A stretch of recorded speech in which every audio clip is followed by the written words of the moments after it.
Well, see, so I'm sorry, but that what happened was, I got held up at work. My replacement, yeah.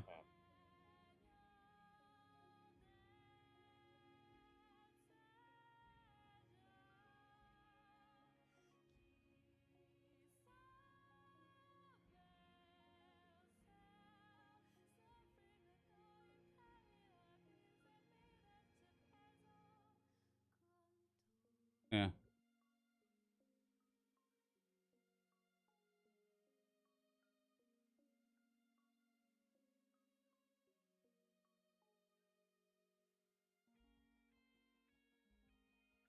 My bad.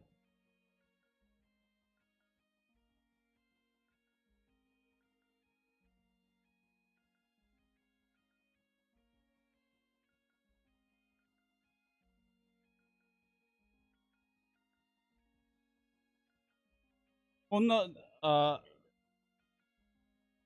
no, the guy called like 15 minutes for a shift change and said he was running late. He had a car issue. So I said, no problem, I'll cover for you.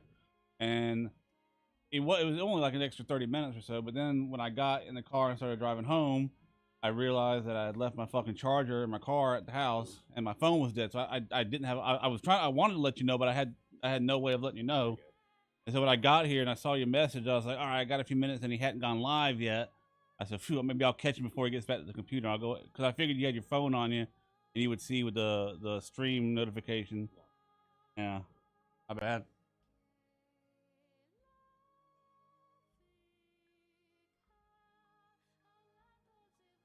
I got you. All right. All right, then. Well, let's fucking do it. No problem. On live, man.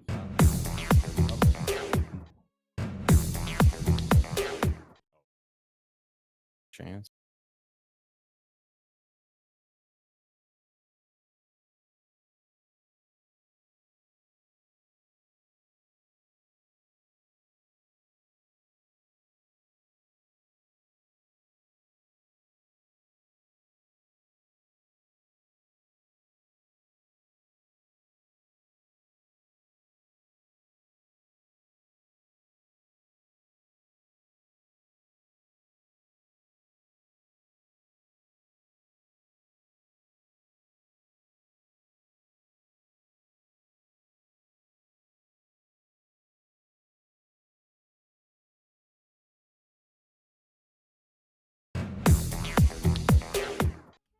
Ooh.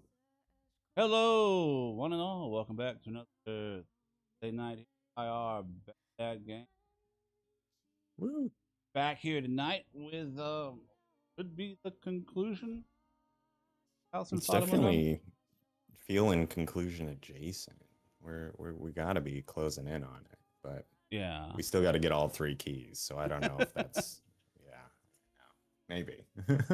Yeah. So yeah, we without really gonna I don't want to dive into everything that's happened so far. If you haven't been following along, then it's just way too much to get you up with so far. But we have we've reached the final fair chapter. warning, spoilers beyond this point. Yeah. Yeah. we've reached the final chapter. We have, I think, definitively closed the book on the miscommunications between Giselle and Michelle and all the things that happened to them in the past. Identity issues. Stuff, yeah, who's who and all that. And so only one final person to put the kibosh on here, and that's Morgana and her issues. So yeah, let's It's sort of seeming like we're discovering that all of those stories really were a part of her story, or at least all of the other main players were people that she trapped in this like series of loops or whatever. I guess that was kind of the big. We were slowly, discovering that the overlap in our cast of characters as we went through. Like the knight was, what's his name, Didier, and I'm trying to remember. Jacopo was the Lord, I think. yeah. And Oh yeah, Mel, the kid, um, is the like, yeah, one of the three people with the key and all that good stuff. So it's yeah, it started to get some of the stuff about her past, but it seems like we're actually back there and we might be able to change it. I don't know, unclear. Oh yeah, could be. I wonder how that would play out. We managed to change the past. Well, only one way Right? to I find out. suppose. Yeah. Okay. The Go road ahead. Over. to the truth. To Dun go. dun dun. Uh, yeah, we have 3 days to stop this tragedy. Let's get to work. Let's probably have more luck searching for. If we can't find Mel, none might know. Off we go.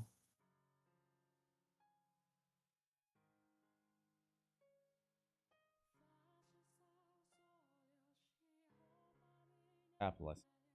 Saving the door.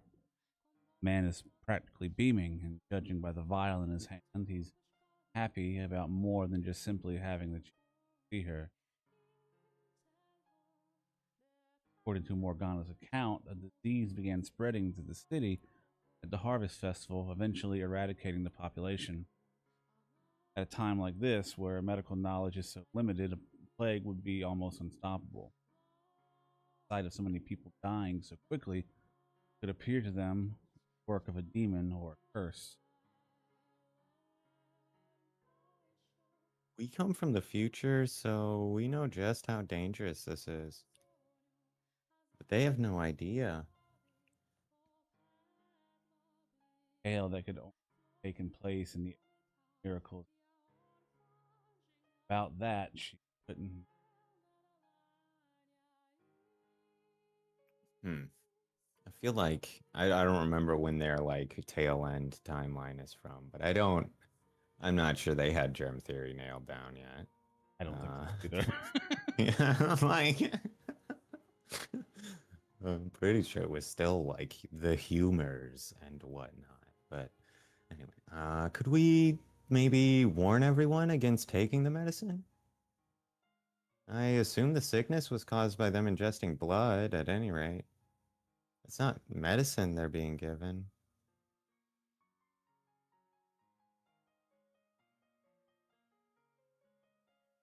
Could convince him. Maybe that would prevent the fact that it's being distributed. Lord,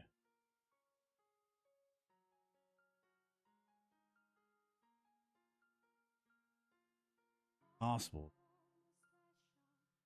Besides, it's not them we came here to save, but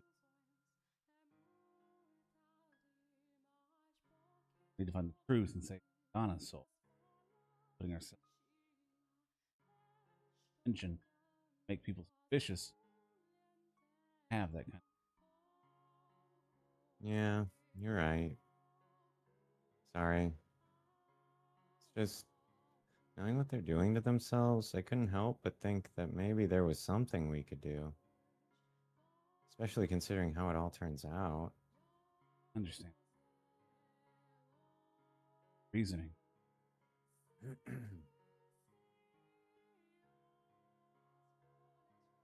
You over soul. Eliminate the mansions of darkness. Won't have to be masses. Let's go ask about. Okay. Turn my gaze back towards feeling one of the bows her head and begin. No one else. In the now is the perfect. Hearing me approach, she faced me, wearing her.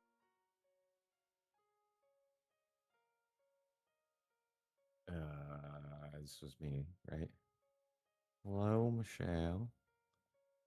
Mel was just here. He told me everything. Can't turn away a friend of Mel's now, can we? Sorry for turning you down earlier. No worries. For job of explaining myself. So, did you need something? Let me guess, medicine? No, no, I'm perfectly. I figured you were lying. Ask about this close. He's close with who right now? Yeah, Mel's okay. sister. It took me a second too. Yeah. What? Yeah. Mel's sister is authority. Are you familiar with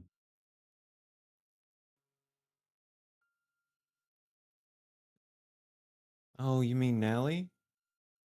Are you her friend too?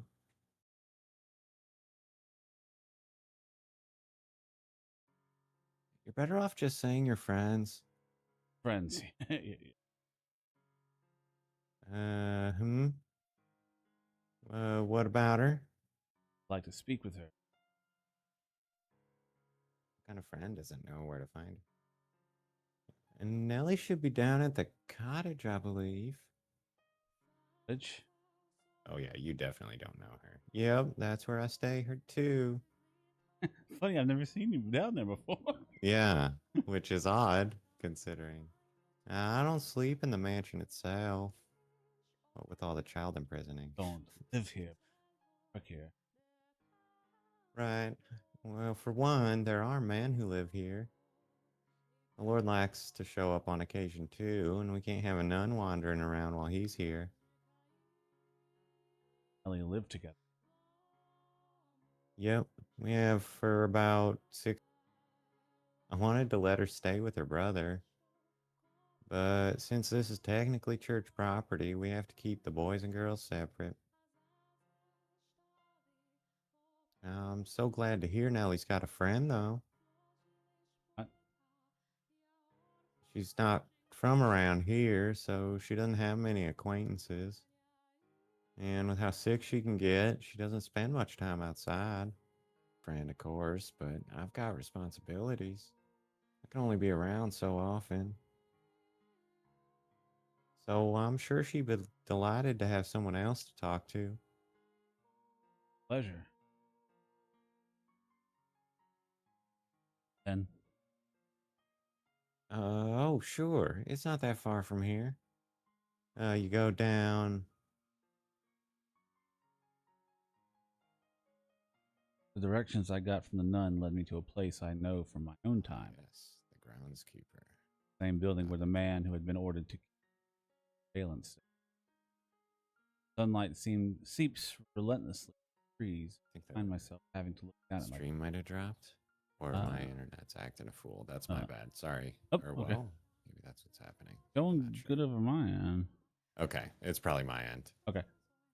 Disregard. Sunlight seeps relentlessly through the trees, and I find myself having to look down at my feet as I path, blindingly bright, painful. Sorry. How are you holding up, Michelle? Sun's past its nearly as bad. Don't push yourself, okay? The trek is a reminder of just how inconvenient my body always is. Chance to experience being alive comes with both the good parts. Now it's hardly the time to complain about my activity to the sun. Not long before we reached a clearing, a small cottage surrounded by a small garden. Crouching by a flower bed, picking flowers, is the flaxen girl, Ellie. Though several details of her appearance don't match my memory of her, still has distinct hair. Be nobody. This Nellie is considerably thinner, and the effects of her being ill, I presume. Who are you? I have a few questions. You talk for a bit. Thought she'd have something by now. Being way too blunt, Michelle. You've gone and scared her. Who's to say? You approach slowly and carefully. You say, "Hello, my name's Michelle," and smile like, yeah, go on, give her a smile. Nice, soft smile. I'm only here to talk. There's nothing to be afraid of. Okay, that's definitely not a nice smile. I can't even see it, and I can still tell. You expect? You can't just smile on demand. That's Hey, not normal. it's a bad man. Bad man has come to kidnap me. Save me, Fair. dearest Mel, before this bad man does bad things to me. Calm down, please. I'm not gonna do anything to you. Oh, Jesus. Don't get any closer. You're trying to do bad things to me. Things to you. Couldn't. If I what? Come on, Michelle. Oof. Yes, that's, Oh. well, Don't yuck. move or I'll call the guards on you. Please, calm down. I mean you no harm, honestly. What all the bad men say. I, Yeah, no, shit. I mean, fair enough. don't just watch. Help me. This would be a The hell do you want me to do? fantastic time for a little advice. Um, got it. Maybe she'll calm down if you mention Mel? Genius. Yeah. I'm a friend of Mel's. What? Telling me about you. Wanted to talk to me? Did? Do you trust me now? God. It is. Not a good, no. See what you do. Michelle, what on earth possessed you to say that? The tongue, I guess. Dingus? You and him. That's so? Uh, yes. Pretty old to be friends with my Mel. Really, really, really his friend? Prove it. Oh. If you're really his friend, then you should be able to tell me all about. Like, I mean, that. Yep. Name would you? Do you not like Mel, Michelle? That's not it. We're just incompatible. Okay, here we go. First question: what does my Mel like most of all? It's gotta be her. Nelly. Yeah. Whether or not that's true, that's what she wants to You hear. think so too? You think I'm his favorite thing in the whole wide world? Yeah, I'd like to believe that's what he thinks. I think it'd be wonderful if I can always be his number one. Her excessive brothers. Second question: what kind of person is my Mel? A spineless chump. Nice guy is He's what she nice. wants to hear. That's right. He's a very nice guy. He can have his head in the clouds sometimes, but other than that, he's perfect. Know your stuff. Saying what you Don't. don't say Jesus. that. Worst. You were in. Big mouth. Yeah. Okay. Final question. Just breezing on by that one. Describe what he looks like for me. He's got the same color hair. He's I'm far handsome. better looking. Nice. That's, yeah, no, that's not a good answer. He's decently handsome. That's not going to be good enough. Isn't he? He's like a modern day Adonis. Wait a minute. Right. That's not decently handsome. That would be a bit of a stretch. Mel could be a prince in a fairy tale. He's got the most perfect face. May I ask you something? Huh? Has anyone ever told you that's weird? I do realize he's still right. That can command in imaginable ways. You end up 2 heads taller, shoulders twice as broad, and covered in muscle before you realize what's happened. Uh, And body hair. Lots and lots of body hair. Facial hair as thick as these woods. Would you still consider Mel your that happened to him? Mel Why are you with being weird? a beard and muscles? I won't have it. That's not my Mel at all. Heading in the there's waters, Mel. My Mel will never ever grow a beard. Every day to make sure of it. And he won't get all big and muscly either. Nothing princely about any of that.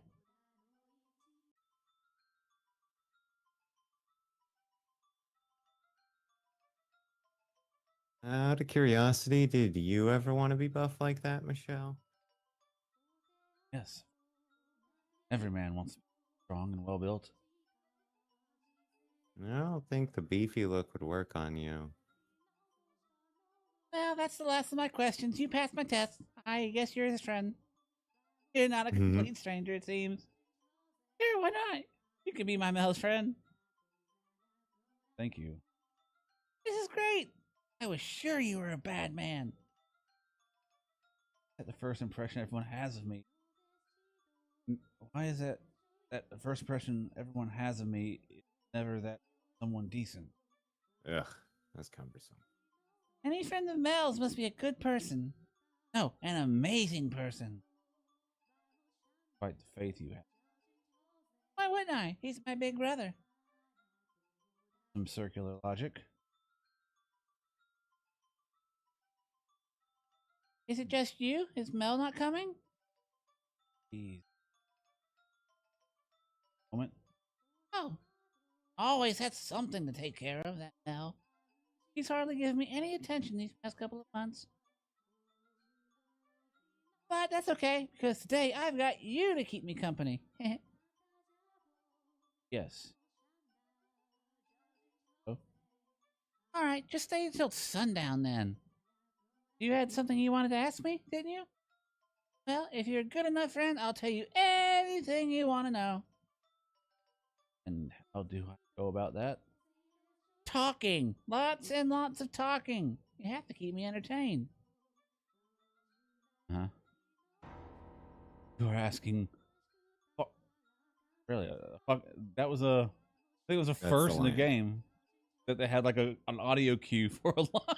Dong. You're asking far too much of me. She's not asking much at all. She just wants to talk. 6-year-old. I don't know how she'll be. She's definitely not a teenager. No, yeah, she's young. I would Jeez. say. You think someone spent 13 years in isolation knows the first thing about holding a pleasant conversation? Just let them talk, you dingus. Hey now, I was there for a year of that. I'll help you come up with topics, so go on. Do you not want to talk to me?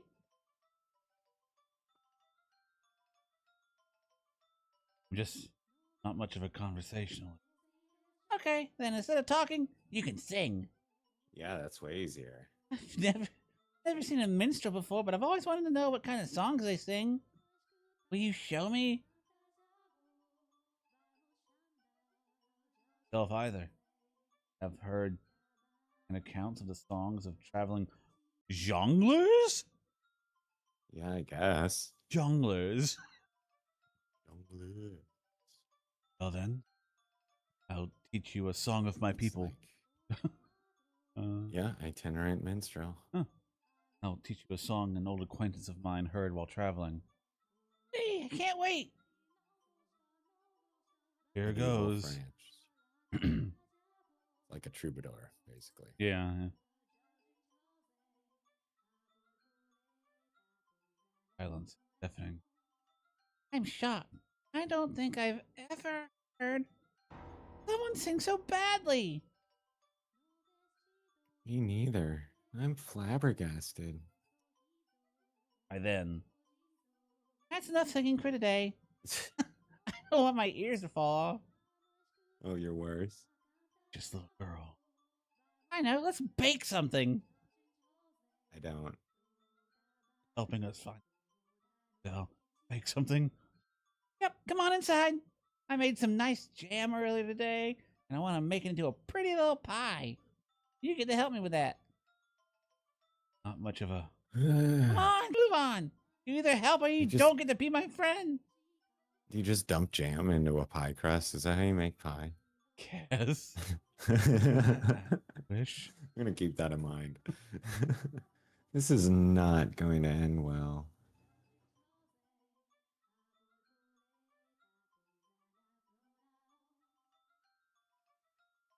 Unbelievable. Absolutely unbelievable. How on earth do you manage to turn a pie into this monstrosity? Gave it my best shot. There's only one explanation. You're what? Or you're possessed. It's true, he is, but I'm a perfectly good chef. Michelle's just naturally terrible at it. Don't blame the possession. Just going. I can't give this to Mel. Jerk, dimwit, loser. Wild. Sorry. Ugh. Well, I guess we've got no choice but to eat it ourselves. I'll set the table. What? Oh, darn. And I'll make her some tea while I'm at it. He is nothing like the Mel from the story, I don't think. You know, I've always dreamed of this. Sitting around a table with friends, having snacks, and just talking. Oh? Yep. For that, I can deal with a little awful, disgusting pie. It's just too bad I can't share it with my... Okay, her obsession with Mel is still the same. Too bad I couldn't share it with my Mel. Seems about the same. Yeah. But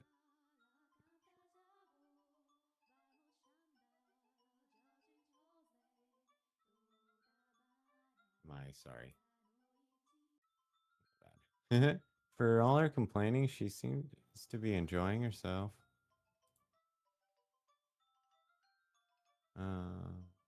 I can only imagine how lonely she is out here.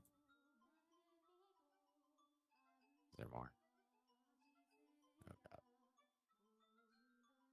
God. While she may act all bright and cheerful, beneath is a real sense of isolation. About the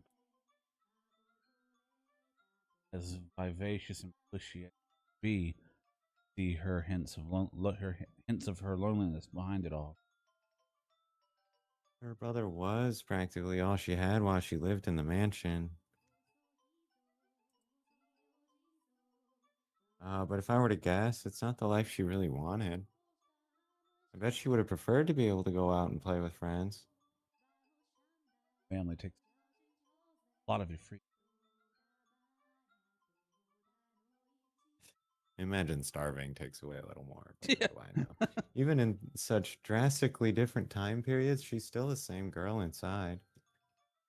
Actually, maybe the parallels extend beyond her as a person and into the course of her two different lives. Means all those who are reconstructed at wish are destined. So destined. Nelly. Huh? I would be glad to lend you my ear. Talk about the weather or your brother, anything you want. Finally catching up. You will? Great. Take a seat. I got a lot to say. Yep. I got lots I want to talk about. More than you could possibly imagine. And you'll never guess what Mel said next. I mean more to him than anyone in the world. So I'm growing flowers out in the garden, right? Well, when I've got enough of them, I'm going to make a big bouquet and give it to Mel. Back at home, we got this really, really big yard with this huge tree. We used to take naps under when it was nice out. So what do you think about the tea I made? The flower petals what really ties it all together. Oh, and you won't believe what happened after that.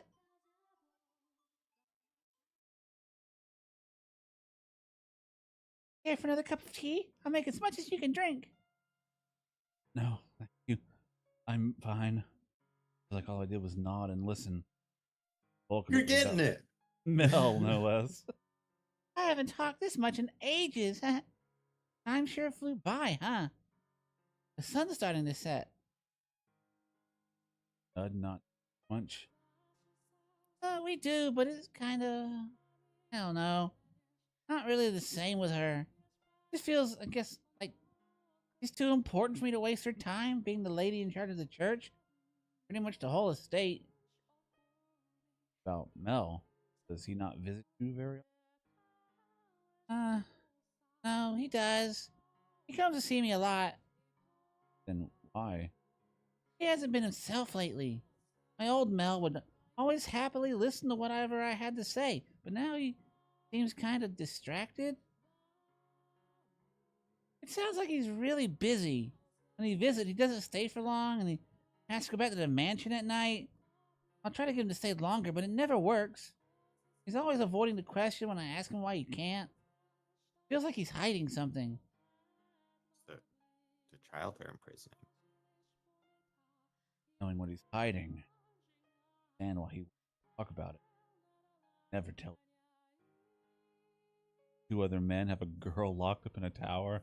That he's stealing her blood for her sake. Wish things could have stayed the way they were before.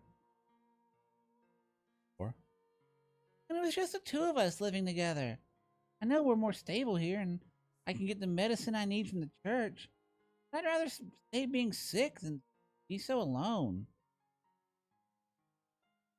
said you came here around months ago. Yep, it was just the two of us before that. Well, before that, at our old house, we had a bunch of servants, but I never really liked it there either. That many people around, I just felt more alone. I liked it so much better when it was just me and Mel. That sick and then It's better than being alone. Just Mel just doesn't get it. He doesn't understand that the loneliness is so much worse. Maybe that's just a guy thing. They don't get what it's like to be ignored. What it feels like to be left in the dark, not knowing anything. yeah, don't understand. No, I think saving their lives matters above all. Huh? There's a cost to capable of gauging how able to see statistical how self-serving our actions. You okay, mister? Are we still talking about me? Are you talking about yourself? Yeah, Jesus Christ. Uh, 6-year-old is able to tell. the same could be said of Mel as well, I suppose.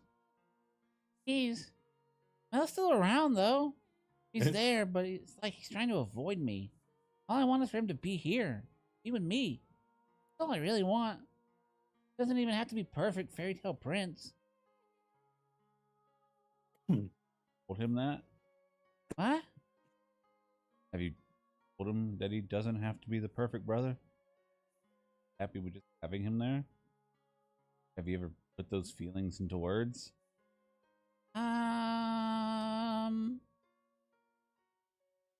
Always telling him I want him around. That he doesn't have to be your prince to do so? Oh, I'm pretty clear on that point. Well, he already said he'll be my prince, so, he always smiles when I Okay. talk about it. So how am I supposed to turn around and say he doesn't have to be my prince anymore? Like that, with I the know words it's- you just said. No, it's not your intention to force an ideal image. But unconsciously and subconsciously, that's what you're doing when you talk like that. Ass. Mel, he's trying to meet his expectations that actually may not be conscious of it himself. And he just believes deep down that he's the kind of person that's the kind of person he be. Or more accurately, need to make himself look good to others. Believes that if he's good to others, they'll be good to him in return. Am I a burden?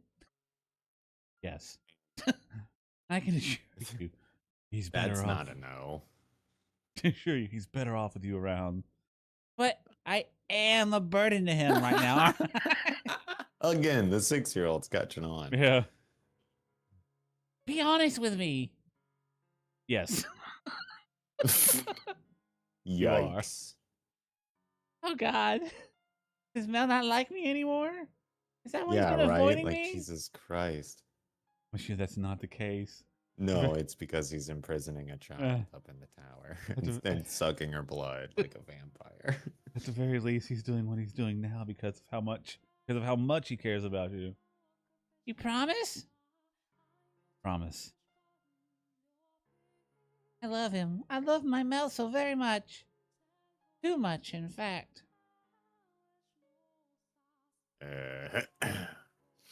Be honest. I know I do. I understand that, really.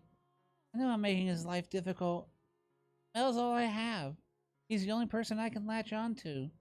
I can't control my feelings.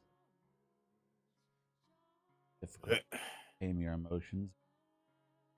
There's nothing wrong with that. However, you should have taken stock of those emotions, sorted through everything you've got on your mind, and then sat down with him, talk it out. Even if those things you feel seem wrong or unspeakable, you should have opened up to him, taken the time to figure out what both of you. That sounds real easy. You too needed to face the things you carried in your heart, the things your brother carried in his. By not doing so, you end up never quite on the same page. Small misunderstandings piling up until it all comes crashing down. Talked it out, communicated their feelings to one another. Maybe their tragedy could be avoided, even with Morgana play. Nellie had only had a chance to come to grips with her feelings for Mel. Maybe things wouldn't have escalated as they did. Actions arguably hysterical. Arguably. He wasn't always like that. I don't know that I'd go for hysteric regardless, but like arguably, she cut someone's hair off and Yeah, and probably killed put her. it on. Yeah, unclear potentially. Although we don't really know what Yeah, we don't know. actually Yeah. happened, I suppose. Yeah. Yeah. Anyway. I'm sorry. That was out of line. None of this is any of my business, I know. I need to apologize. You're a very curious man. You know that? Huh? We only met a couple of hours ago, but you talk like you've known me my whole life. Well, Like you've you- not shut up in this interim, to be fair. Like you can hear everything I'm thinking, see everything in my heart. Did Mel tell you all of that? No. Me much. I didn't think so. Doesn't know me that well. Not too late, is it? If I talk to him, really tell him how I feel, do you think Mel will listen? Oh, he will. It won't make things worse? It won't make him comfortable? It Oh, probably it definitely will do that. There's a chance that rifts may form at first, This is dishonest. but those cracks can be filled again. And I I promise guess you. What? I was just gonna say. I guess they don't have the analogy of you got to rip the Band-Aid off quickly. Yeah. Point. And I promise you the result will be something much better than if you had held it in. There it is, though. That's the idea. It will all work out. Okay. Next time Probably. I see Mel, I'll tell him that I'm obsessed with him and I want him to love me like I love him. I'll tell him he doesn't have to try and be my prince. Good. That's Yeah, I mean, you might better want to option. start with that, but You really are a curious man. You're the first person to ever talk to me like I'm a real person. kids do respond positively to that. Everyone loves to say how sweet and adorable I am, but that's it. I was only ever their make-believe princess. Are her. I mean, I'm pretty sure Thanks. he might be like a ghost or a Yeah, dream. you don't know. We Yeah, don't really know. After talking to you, I feel a whole lot better. Like I could do anything. I'm glad you came by today. And I'm glad I could meet you in person. It's weird. It really feels like we've known each other our entire lives. Again, you have not shut up in the I've- past 3 hours. Known you for Perhaps Oh, I no. should say, what you will That Huh? sounds. You're doing the thing where you set yourself up to be called a witch again. Oh no, ignore me. I sometimes say things that are idiotic. Witch Were you? like. Was that supposed to be a Oh pickup my line? god. Bad Michelle. I'm too young for that. Oh, I wasn't. Now you're getting all flustered. Yeah, that's not what that was. I know. Jeez. Do you really think I trust you that little? That sketches me out. Sorry. Oh, I Fucking just had the weirdo. most wonderful idea. Oh. Yep. Instead of being my friend, I'll let you be something even better. Uh oh. You're my second brother. Okay. Well, Bro, is just, that like second cousin? I know. I appreciate the sentiment, but I just met you like 4 hours ago. A brother is much, much more special to me than my friend. Yeah, we know now. So That is part of. obviously, you can't be my number one. Oh god. I'm blanking here. Giselle, help me. Yeah, no, fair enough. That's. I guess. She's taking a liking to you. This is good for us. Sure how I feel about her putting so much trust in me quickly, though. Right.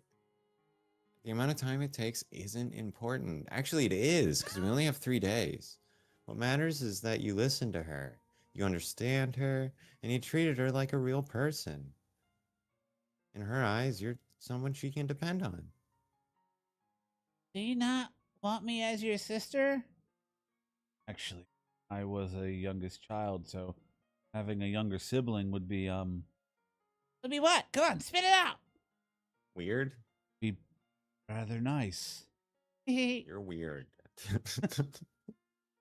bet it would. Who wouldn't want an adorable little sister like me? Ugh. It's so Yeah. Dodged I- younger siblings, kind of happy about that. Yeah. Well, I know we talked about it a little bit at the end of the stream last time, but it's so it's like a tonal shift how much the last chapter Yeah. embraces like the anime visual novel I aspect. don't. I wish they didn't. Honestly, it kind of bothers me a bit. It feels like it undercuts the seriousness of all the other stuff. But I don't know. Maybe that's just a me thing, or I don't. But if you're saying you've got a similar vibe, then hopefully I'm not allowed. Yeah, well, I don't hate it. It's just It feels weird. it does feel It's weird. like, and I don't like it. I'll say, but like. I don't think I hate it yet, but I'm worried, and I'm not getting happier with it. That's a bit narcissistic, wouldn't you say? Well, it's true, isn't it? Go on, tell me I'm adorable, dearest Michelle. Like this. What? Well, just don't stare at me. It's making it weird. If my Mel was here, he wouldn't bat an eye. This is part of what we've been Please discussing. don't compare me to him. No, now might be a good time to tell her about Morgana. It would not.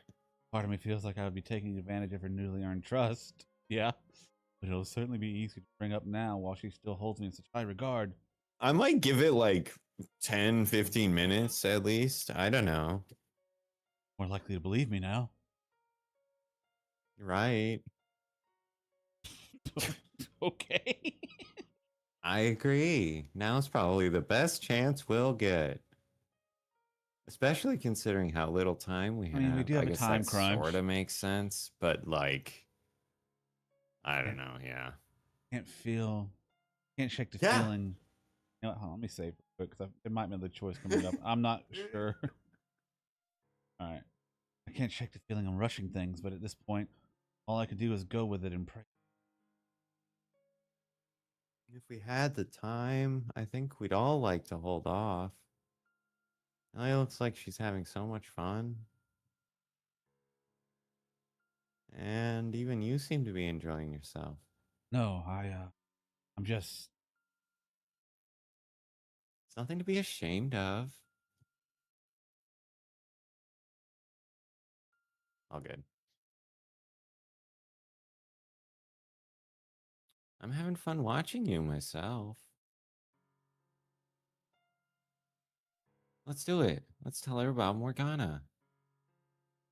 We have to do it at some point anyway. Oh, I guess I don't have a choice in the matter here. No. Yeah. This is a bad strat. Nelly, do you mind if I ask you a question? What is it, dearest Michelle? Ask me How would anything you you feel? want. I told you. Hypothetically, Yeah, exactly. have you heard of something called sick blood? You mean the medicine? Yes, Good. except it's not, actually. I know, yeah. It's No actually the medicine. saintess's blood, not medicine. But no telling. Wait, You- the Saintess?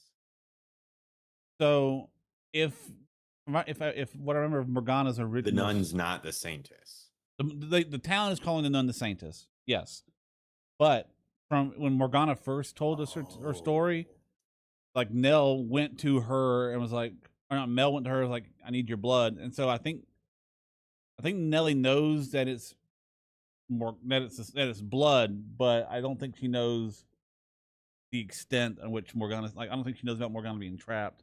I think she just thinks it is the town saintess's blood, and Mel's telling her that. I don't know. Gotcha. You. One day before we moved here, when it was just me and Mel, the saintess came to visit. My mind had been all foggy for a long time, like I was not quite asleep, but not quite awake either. But when I heard her soft, pleasant voice, the fog cleared a bit. And then she performed a miracle for me. Blood is awful and gross and terrible, but the saintess's, hers is different. Hers is pure. So you're. Oh, about the I would assume she observation knows something. tower, There, and yeah. Huh? The tower? What about it? Right. that's where they keep her. What? No, the saintess is always in the chapel. Yeah, okay. That's the miscommunication. And she stays here with me. She comes back at nights. In fact, she should be here any minute now. I should go. So she thinks the Saintess. None, and no, Nellie, the blood comes from. I'm really, really grateful to her. She didn't just perform the one miracle, she's been taking care of me while I'm here, too. So whenever I see her, I always say thank you. I thank her for sharing her blood with me. And she always says, it's nothing, with a big smile. Nellie, no. No. Yeah, Does she not? just assumes Nellie's thanking her for giving her the medicine. Do you think that's true? Oh, I owe the Is that saintess my presuming life. It is the making a- best possible explanation? yeah, I think so. Or- No, Nellie, he's not the one you should. Huh? Girl, you owe your life to. Been locked up, suffering alone, even as we speak. But the saintess is at the church. The girl who came to visit you is not the nun everyone saintess. Her name is Morgana. What are you talking about, Michelle? The saintess is locked up? Stop that. I have no idea what you're talking about. I think I'm telling you the truth. Please, leave me. I know you met like an hour and a half ago, but I do Yeah. need. I know we've only known each other for a few hours, and you've known the nun for 6 months. I'm telling you, Literally I'm saved right. your life. While you were I lying need in, you to forget all that. while you were lying in bed, sick and barely conscious, did you get a good look at the saintess who gave you her blood? Well, now that you mention it. Didn't, did you? I was pretty out of it. You couldn't make out any details because your mind was in a haze. Objection! Then you arrived at the estate. You met a woman who people called the saintess, putting out medication on the saints. I mean, to be fair, It's a reasonable conclusion. a reasonable Yeah, like if conclusion to you, reach. without any other intel to work Yeah. from. You know. Yeah, fair enough. Yeah, give medication on his saint's blood. So you assumed she was the one who had cured you. And yeah, wouldn't you? Story you chose to believe. If what you're saying is true, then where is the other saintess? One who came to see me? The tower. At the top of the mansion's observation tower. The door to the tower is locked. She's imprisoned there. And how do you know this? Because I'm an I'm a angel of witch. the Lord. That's pretty good. Wouldn't be wise to tell her I'm from the future just yet. Just yet. Give that till like hour 6. Would only serve to confuse her further. All I need to convince her of right now is that Morgana is being held in the tower. As an idea. Perhaps I can borrow from the story of the white-haired girl. Or the white-haired girl told Mel. Received a letter. Oh yeah. Letter? There's a single window, far out of reach. Chamber at the top. A dove flew in the window, and so she wrote a letter, tying it to the bird's leg and releasing it. Someone would come to set her free. That letter ended up in my hands. If that's the case, then who locked her up? Was it the saintess one I know? No, I don't believe the nun is aware. I think she's simply doing a job in good faith. Then who? Complicated. Michelle? I know very well that what I'm about to say is likely, Oh, God, don't. but I can't let that stop me. Who would Idiot. do such a terrible, horrible thing? Like, if my Mel were to find out about that, I bet he'd be pissed. Nellie, I want you to brace what I'm about to say. There are 3 men participating in Morgana's imprisonment. Okay. And one of those 3, Uh-huh. I might have started with the other 2. your brother, Mel. Probably not. Okay. I understand that's the last thing he wanted to hear, but please believe me, I would not say something so upsetting lightly. Wish to save Morgana, the true saint. Right? Would like your assistance. See. Without your help, The 2. yeah, I can't get her out of that tower. I need you to get through the Mel, otherwise both he and Morgana will remain entrapped. Right? That's not true. Nellie, You're lying. You have to be. My Mel would never do something so horrible. You're a terrible liar, Michelle. true, I swear to you. You think I'm gonna believe that? My Mel's an amazing, wonderful person. He's not cruel and evil. He's good and kind, like a prince. And a prince would never lock someone up. No, you're not blind, Nellie. You can see that all your prince talk has been putting pressure on him. So, you think he's gonna change my mind? You think that's gonna change my mind? He has no reason to do any of that. But he does, Nellie. He's certainly not happy about it, no. But he's doing it for you. What do you mean? He needs her blood to keep you healthy. So, to ensure that he always has high, But no,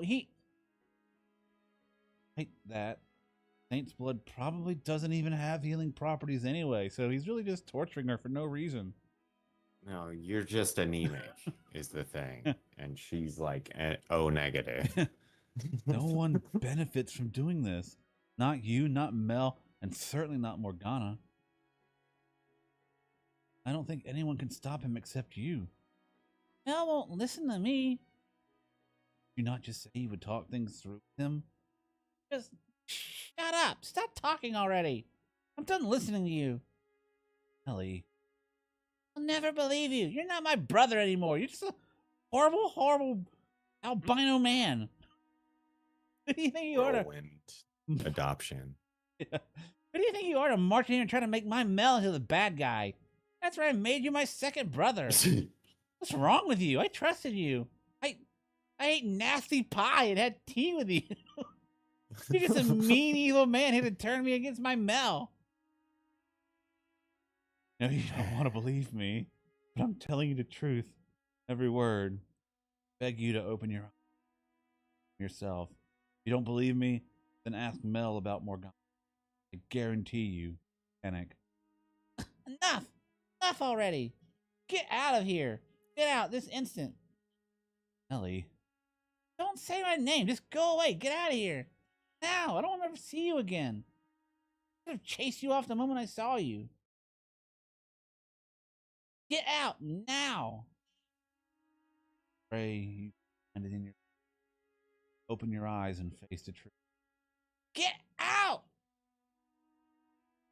One last thing before I go, Nellie. This is now like criminal trespass, I think.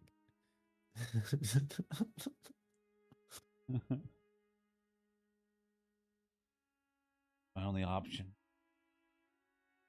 I I feel like don't all know. I've accomplished by bringing her more pain. Difficult balance.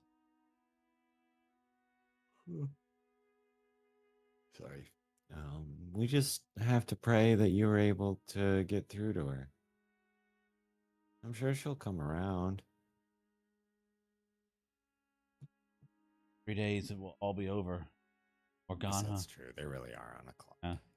the entire web of people connected to her die. Not enough time. They don't know when the disease happens. Yeah. That could be at any point here. Turn to the mansion and look at Mel. I'd like to speak with him. There's a chance we can get Nellie's feelings through to him. Maybe he'll. Hopefully. Really going to be but it's what must be done.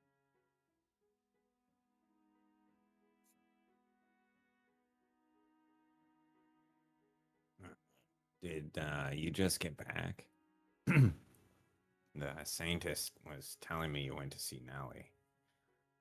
What do you think? Sweet girl, isn't she? No, she can be a bit of a handful at times. I'm glad you could keep her company for a bit. Now, just to be sure, you kept a lid on all your crazy talk, right? What if I told you yes? I told you. In fact, the opposite. He treated me to some tea, nothing more. The stuff with the flower petals in it, yeah. He thinks it's some kind of charm to make it taste better. Girls seem to have a thing for stuff like that. No. Hmm. Fair bit of time for me. Fuck. Oh, sure. Can it wait a bit though? I have to run a little errand after supper. When I'm done with that, I'll meet you in your room. All right. You think the errand is... Might be able to catch the three of them opening the door if we trail Mel. It's too big a risk. Mel's already wary enough as it is. We don't know how the other two best to play. No one's going to come to defense if we're caught at one in time. Be better off waiting in our. Agreed.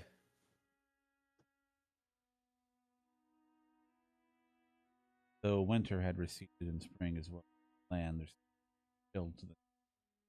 Even with the windows shut, the cracks. Tell nor I say much of anything. Nevertheless, when she does speak, the sound of her voice, soft and pleasant, the faint sound of her breathing, remind me I'm not alone and that they're always over me. So Why even though does she she's need to- ethereal, she's breathing. Yeah. When the candle's about half gone, the door swings open. It's just a force of habit. Yeah. Sorry it took so long. What did you want to talk about? You did your bring anyone with you? No, I didn't. Who did you think I would bring? No one. I was just. Now, Weird. I'll get straight to the point. You're afflicted with a great deal of remorse. No? This is like a cold read. Pardon? I know what you're doing. You're involved in. Yeah, no, definitely. I know Cold the read. girl at the top of the observation tower very well. Okay, hot read, maybe. Her name is Morgana. Have her prison. You have her in prison, and the door requires 3 to open, of which you one. You No, need that's her weird. for her miracle blood. How? Came here to. How? How do you know any of that? Lord. What a mission from God. It's not possible. She could have told anyone. Did one of them tell you? You should have just said which one. It's exactly who you think. Yeah. Yeah. I was told all of this exactly by Morgana herself. How could she? What I'm about to tell you is going to seem impossible, but every word of it is the truth. Does it matter? Why does it matter? You don't have to tell him. I am not from this time, Mel. Many, many years after her death, Morgana's soul told me what happened to her. What? What are you even talking about? She's still alive. For now. You're not from this time? What? Are you mad? Can you come up with any other explanation for how I would know everything that I know? Like a dove flew in the window and then she like tied a message to its leg or something, I guess. Hypothetically. There's a single window at the room at the top of the tower. A small, insignificant thing high upon the wall, and entirely useless for communicating. 3 days' time, during the harvest festival, Morgana will die. Prevent that from happening. Prevent it? Do that. Will you give it to me?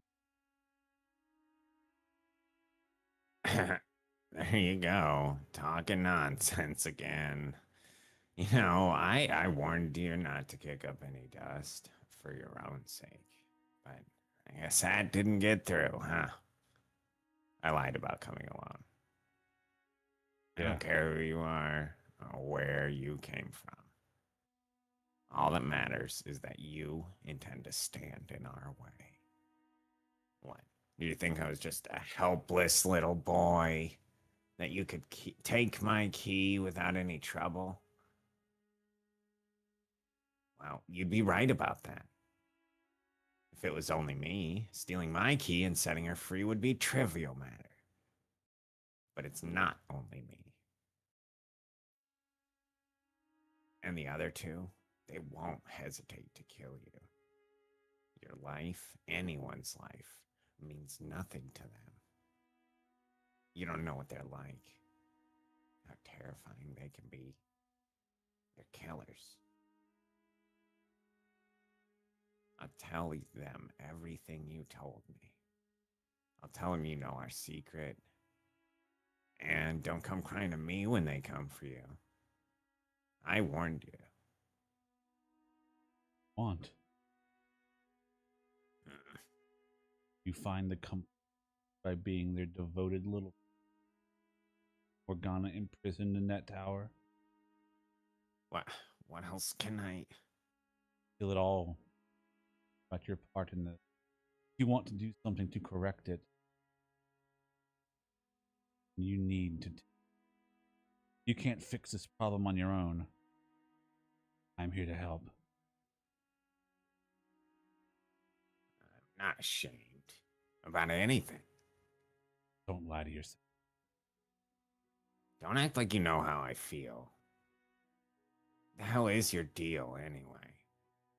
You show up out of nowhere, spouting all this, I'll save you, and I'm here to help. Rubbish. You need to do this for your sister. See, now that's ridiculous. If I wash my hands of this, I won't have access to the witch's blood anymore. And without that, Nellie can't get better. She'll die without that blood. Blood has no miraculous healing powers. You only believe it does, making it appear to work. You're crazy, dude. It's empirical evidence. I've watched it. Morgana's blood is not curing Nellie. In fact, it may very well be killing her. If you keep giving her that blood, Nellie will also lose her life during the Harvest Festival. What? Standing on the precipice of a horrific tragedy, and you're going to take everyone down with you if you don't turn back now. What are you? All three of you are going to lose everything on the day of the festival. There's only one way to prevent that. You have to set Morgana free. You're insane if you think I'd believe that. Nellie's gonna die? Could you have told a more mean-spirited lie? You're the one who's trying to kill her. I'm just trying to save her. And you're going about it the entirely wrong way. Do you have any idea how lonely your sister is right now? Be at her side. That's what you should be doing instead of stealing a poor girl's blood. I've heard enough. What do you know? If I lose Nellie, I'll have no one. My whole world will collapse. This was the only way I could keep that from happening. This was my best option, my only option. So no, I'm not gonna stop. I'm gonna keep Morgana locked up, and I'm gonna keep stealing her blood. And I'll hand you over to the other two. I'll have them kill you. You'll regret ever showing your face. Mel, is that really true? Bum, bum, bum. What? Do you really have the Saintess locked? Didn't see that coming. That's good. I should have. I would, yeah. I didn't see it coming. What are you doing here, Nellie? That man told me I had to talk to you.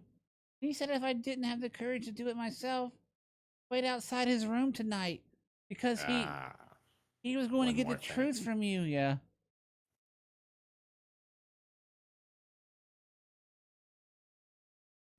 You conniving son of you were planning this all along. Yeah. Why would you tell Nellie? Why would you bring her, of all people, into this? No. Mm, Tell me, Mel, is it true? Nellie, You really keeping the Saintess prisoner, stealing her blood? You said you would have him killed? I just... Thought you were such a terrible person, Mel. Ah, Can't believe you would do such a despicable thing. No, you're not my brother anymore. Nellie. Michelle, go after her.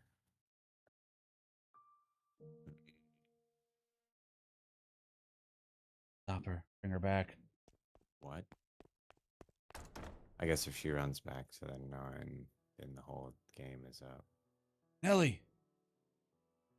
Follow me, just go away. Leave me alone. Stop. If you run away from him now, Mel will never come back from this. And why did you tell me? Why did you tell me what he was doing? If you hadn't said anything, everything would still be fine. Wouldn't be in this horrible mess. If you hadn't said anything, I could have kept on believing in him. No, things wouldn't be fine. Why can you not see? You shouldn't put your faith in your ideal brother, but your real one, the boy in that room stricken with regret.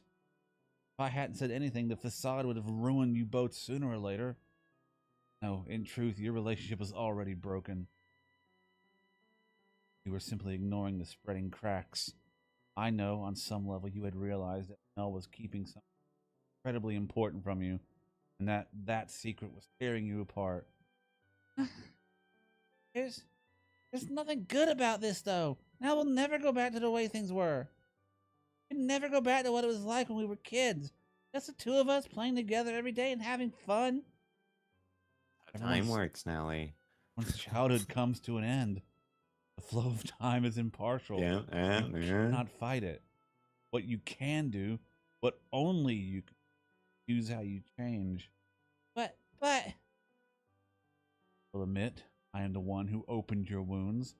Now I'm putting the responsibility of tending to them. It's cruel, no. But if you don't come to terms with Mel and make him withdraw his participation, greater suffering far in the future. It's not over yet, and you cannot let it end. The bonds you formed over the years are not yet broken. You can do what never able. Still repair your relationship. But I'm scared. My brother, that my Mel could do such terrible things. That he could say he would kill you. He used to be such a good brother. He was always so kind, so friendly to everyone. It was all a lie. It was all a big act just to fool me. Oh, it was all an act. Truth to it.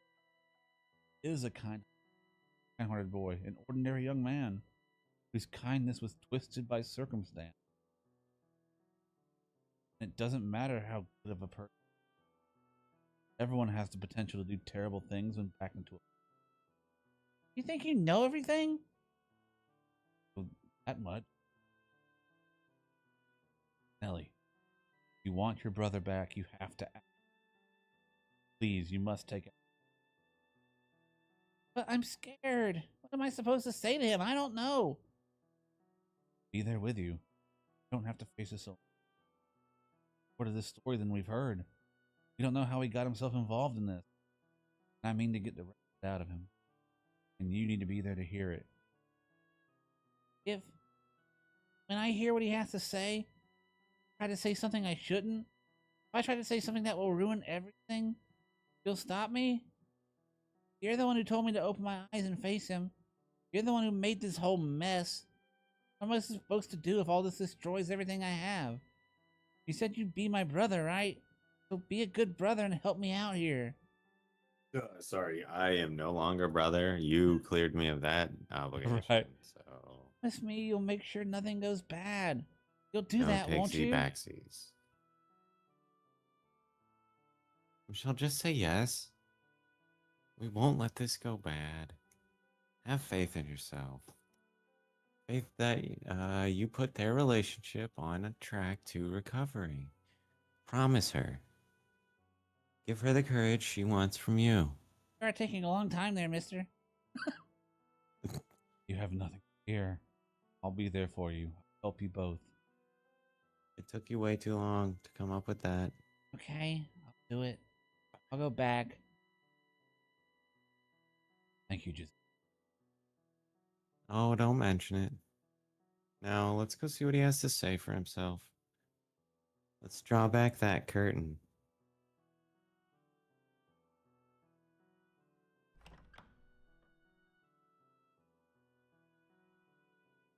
Nelly. No. What did you come back for? Ridicule me? Not the brother you thought I was, huh? Not at all what you wanted me to be. It's all over. Everything Michelle said is true. There's a girl imprisoned in the tower. A completely innocent girl. The girl who saved your life, in fact. Go on, tell her how cruel and terrible and evil I am. No prince. No, I mean, princes do that kind of stuff pretty Yeah. regularly. Here's an idea.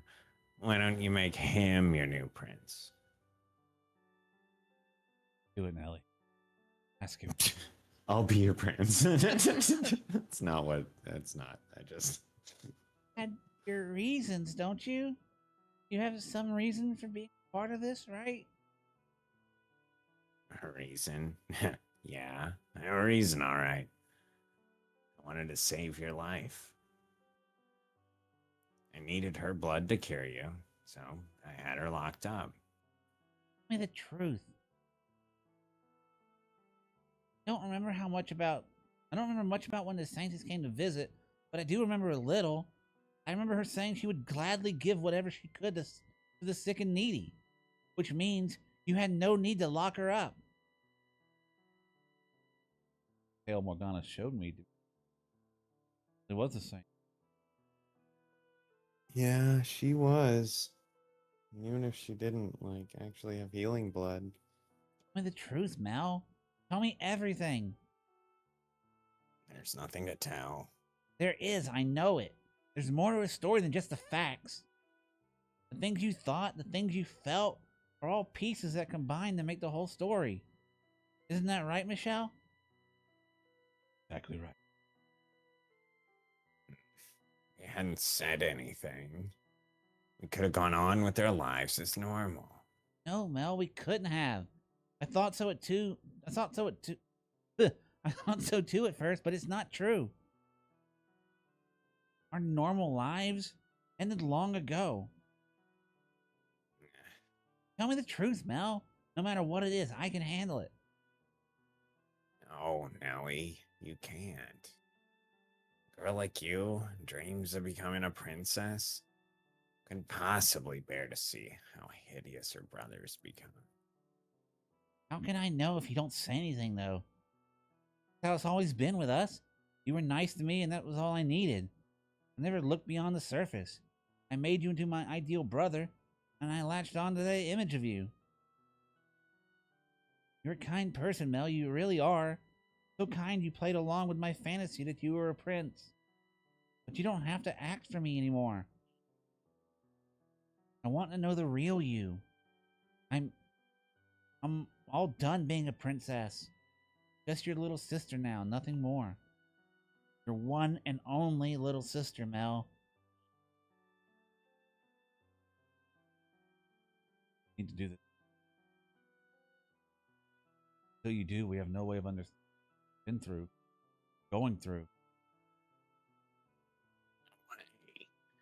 If I tell you, you'll lose any hope you had left in me. Nellie had. You need to release yourself from your. I assure you, it can't get any worse. You have someone right here who will accept you are. I know good and well just how hard it can have someone dear to you be a side of you that you didn't want to show It's them. not the same. He imprisoned a child. He's draining her blood. It's not the same. I think you want to get it off your chest, though. And I think you want forgiveness. Fantasies are not everlasting. They all crumble eventually. Show us the real Mel. Without embellishments or omissions. Oh.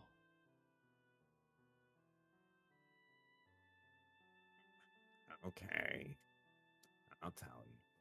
Like I have any other options.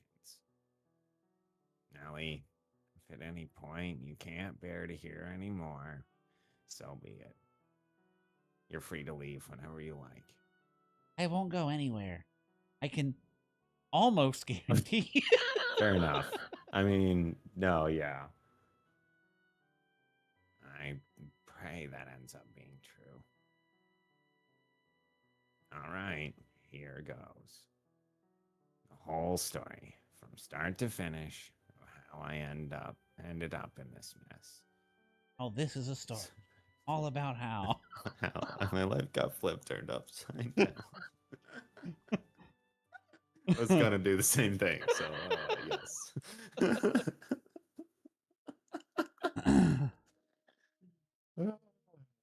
Oh, Now now it's time for your monologue, Eric. This is Mel still? This is Okay, Mel. cool. Until around the time I turned 17, my life was mostly uneventful. Wait, how old is Mel? Guess he's I 17. would have said like 15. Okay. On the days when it was nice out, I would take walks around the house's grounds, sometimes napping beneath a tree. It was picturesque, and you were always there with me. You have the same flax colored hair as me, but yours always seemed to glisten in the sun, whereas mine is flat and dull. You shone like a tiny little dancing sun. At the time, I assumed that was how life would always be. I genuinely wanted it to be. Following my 17th birthday, though, I was met with a deluge of changes. First, father fell ill and passed away shortly thereafter. With his death came the question of who would be the next head. As the oldest son, normally it would fall to me to take his place. I was 17, but by all means enough of an adult to handle things myself. Or, well, that's what I thought, anyway. Nobody else did, though. Nobody else did, though. After discussions I had no part in, it was decided that my uncle would be the next head. They weren't, that they weren't confident I had the spine to do the job properly. I wasn't sure what to think. Part of me wanted to know why nobody bothered talking to me, and part of me was relieved. Somewhere inside, I knew I didn't have what it took. So I was more than happy to let someone else take that responsibility. If it meant I could go on with my quiet life, I didn't care who they picked. My uncle, though, seemed to have caught on to my apathy, which he did not take kindly to. And in response, he formally disowned me. You're not the only one who still had some growing up to do, Natalie. I wasn't quite the adult I thought I was either.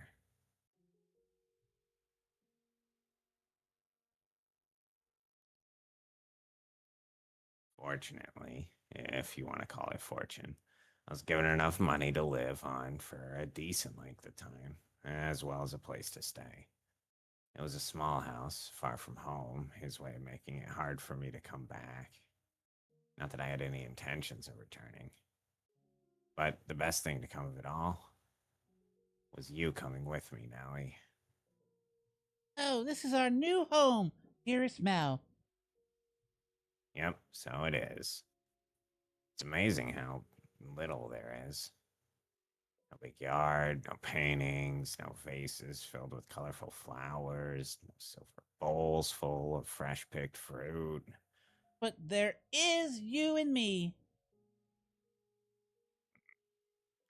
You're not gonna go and say you want to return home in a couple of months when you realize life here isn't as luxurious as it was back there, are you? There's only one thing in the whole world I really need. That's you, Mel. Oh. Honestly, I can live without shiny shoes or pretty dresses like Mother wears. I don't need composers to come and write me songs for my birthday. Jesus, guys. As long as I That have was the stuff she had happen for her, or that like was done for the Rhodes family. Yeah, but they're not the Nelly, I roads think. here. Yeah, Right, but yeah, I mean like the future yeah, Nelly. yeah. I get I you. think that she did have all of those things Yeah. happen. as long as I have the one thing that matters most to me, I can do without anything else. Are you saying? I'm as happy as I've ever been. I don't need all that fancy, expensive stuff. I may not have a huge yard, but the sun shines everywhere. Flowers can grow even without a gardener tending to them. Nelly. I'll do whatever I can for you, dearest Mal. Are you hungry? I'm hungry. Oh, yeah, a bit. All right, I'll make something then. Start off with some fruit jam. Maybe make a pie out of it. What else sounds good? I know. I'm craving cookies. You've got quite the sweet tooth. You're gonna make yourself sick like that. That's the first smile I've seen since we got here. What? That can't be right. I'm sure I've been smiling. Nope. You've been all frowny all day. Whatever you say. Forget about all that stuff at home. We got each other. We could do this. Who cares that we're not rich anymore? We'll figure things out in no time. Then we'll have even more fun than we did back there. Yeah, you're right. It'll all work out, dearest Mel. I'll always be here for you. You've got yourself an adorable little princess. What more could you possibly need? Cheer up. Thanks.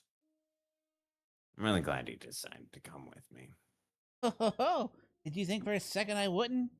I'm your princess, dearest Mel. And princesses belong with their princes. I suppose so. Until that day, I had never known how good it felt to have somebody who wanted me in their life, who saw me for me, not just because. Uh, sorry. Oh, I was That's thinking like it a too. 20-year shoot back. Jesus Christ. I realized for the first time how blessed I'd always been. I was hardly prince material. I wasn't strong or handsome or regal enough for that. But Nellie calling me her prince gave me the illusion of being worth something. Made me feel like I could go on believing that richly blessed young man, even being that richly blessed young man, even this far away from home.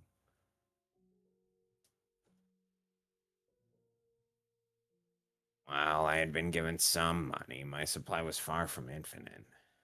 I knew I would eventually have to find some kind of work, some way to support myself and Nellie. But to be quite honest, I couldn't gather the motivation to do much of anything. My whole life had changed so abruptly, so dramatically, that my mind just wasn't able to keep up. It had knocked me on my backside, and I didn't have the strength to get back up. I couldn't tell Nellie that, of course, so this is what I said instead. I'm staying home because I want to be with you as much as possible. And she happily took me at my word. Our new life together was quiet and unremarkable. Even so, it was a constant stream of new experiences for the two of us, having been pampered our entire lives. Welcome home, dearest Mel. What did you buy today? I got a chicken. Wow! I've never seen one. Never seen one up close before. Are we gonna keep it as a pet? I was planning on using it for supper. What? You're going to cook it? That's the idea. You like chicken, though, don't you? Steamed, especially, if I remember right. Steamed chicken. I mean, yes, but There's got to be a better way. it's all covered in feathers and flapping about. How are we Yeah, that's supposed their to? natural state. How are we supposed to cook it? If I remember, the guy said you have to pluck its feathers and then cut off its head and drain all the blood. I think you got that order a little messed up. Ew! No way! Absolutely not! Not in a million years. You do it, Mel. What? I've never done this before. Well, I'm not, so you do it. All right, all right. I'll bring it to the. Not inside. Do it outside. I don't want blood everywhere. Actually, it's probably smart. Okay.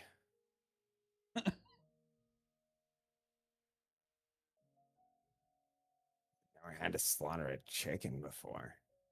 The chefs back home always took care of it. God, I hope I don't screw this up.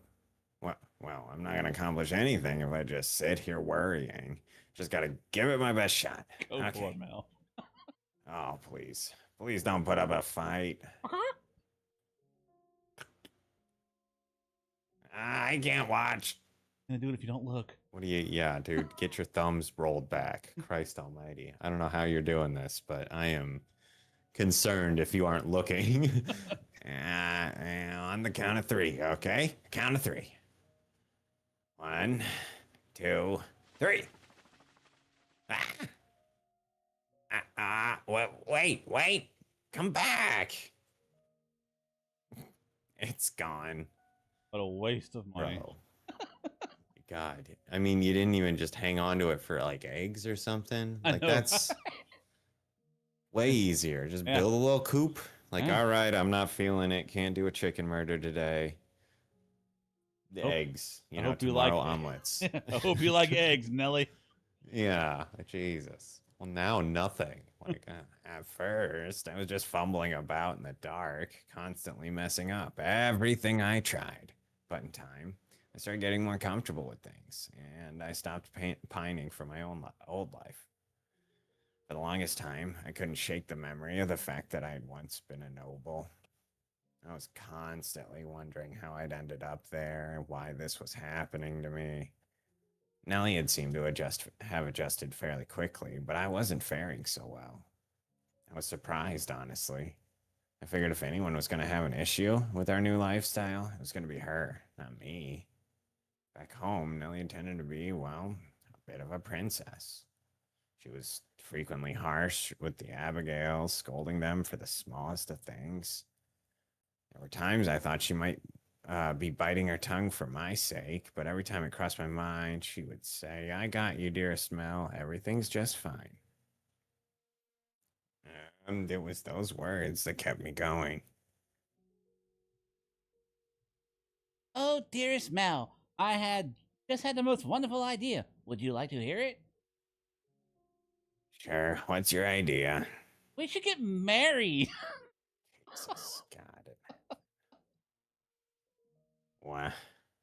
You can't be serious. As serious gets.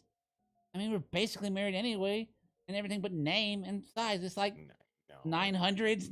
They do that this time sometimes. And What? We're not nobles anymore, Nellie. We can't do that. We're not. We're siblings. nobody here needs to know that. I won't tell if you don't. Ugh. They can guess from our hair and eye color, though. I mean, there's blonde's kind of common around here. I don't think we look that much alike. You do, though. Anyway, whatever gave you that idea? If we get married, then we could be together forever. We can do that just as well as brother and sister. Not the same, though. Right, that's the point. No one ever says two siblings live happily ever after. Because that's a colloquialism, so we don't tell kids about sex. I Nellie. But I want to be with you for the rest of my life, dearest Mel. The best way to do that is to get married. But Nellie, He's so hesitant for. I can think of a couple. It's- good reasons. societal convention, genetics. There's someone you pine for? No, but Then there's no problem. that is not how this works. We're blood related siblings. Does she realize that getting married means eventually having children and everything that leads up to that? Hopefully, no. That goes against the teachings of the Lord. Not all of them. Yeah.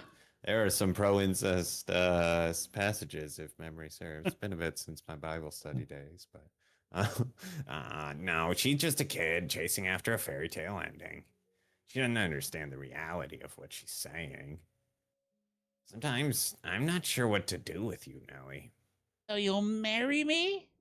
No, but right now, you motherfucker need Jesus. I know you need God's word. That's the more polite way of saying it.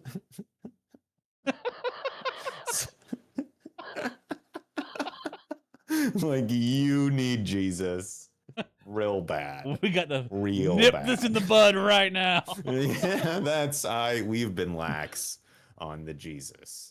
That's the problem. That'll sort this out. Starting tonight, you're getting your own private sermon every night. Understand? Blech. Every night? Like, ugh. There are few lectures on any subject that I hear every day. My instruction was as much for my own sake as it was for Nellie's. I'm not gonna lie. Ugh. The thought did cross my mind that her proposition might not be so bad. For one, I couldn't imagine spending the rest of my life with anyone else, and it had been her smile that had kept me going when things got difficult. But I knew that was a sin, and I didn't think I would be able to live with myself if I crossed that line. Murdering people, keeping people locked up in a tower. Whatever. Those are No sins I biggie. could put up. This one, that'll, That's a not line okay. I will not cross. Yeah. So, night after night, I taught her, reminded her that we were brother and sister. Said that constantly. A lot. And that we didn't have to be anything more for her to be the most important person in the world to me. After about our third month away from home, that life began crumbling. Nellie woke up one day with a high fever that refused to break. At first, I thought it was just a cold, that she'd be over it soon enough. But as much as I tried to convince myself, oh, she'll be better tomorrow, she just kept getting worse until eventually she couldn't even get out of bed. She had visibly lost weight, and I had never heard her voice so weak and lethargic before. Thank you for the stage director. Yeah, right? Ahead of the line deliveries, even this time. My goodness. Is there anything you'd like me to get you, Nellie? Oh, You really should eat something. I'll make something you like. How about a nice, expensive chicken? I'll even kill it this time. The last one got away, but I won't let that happen this time. Oh, okay. Chickens are small birds. They're pretty light.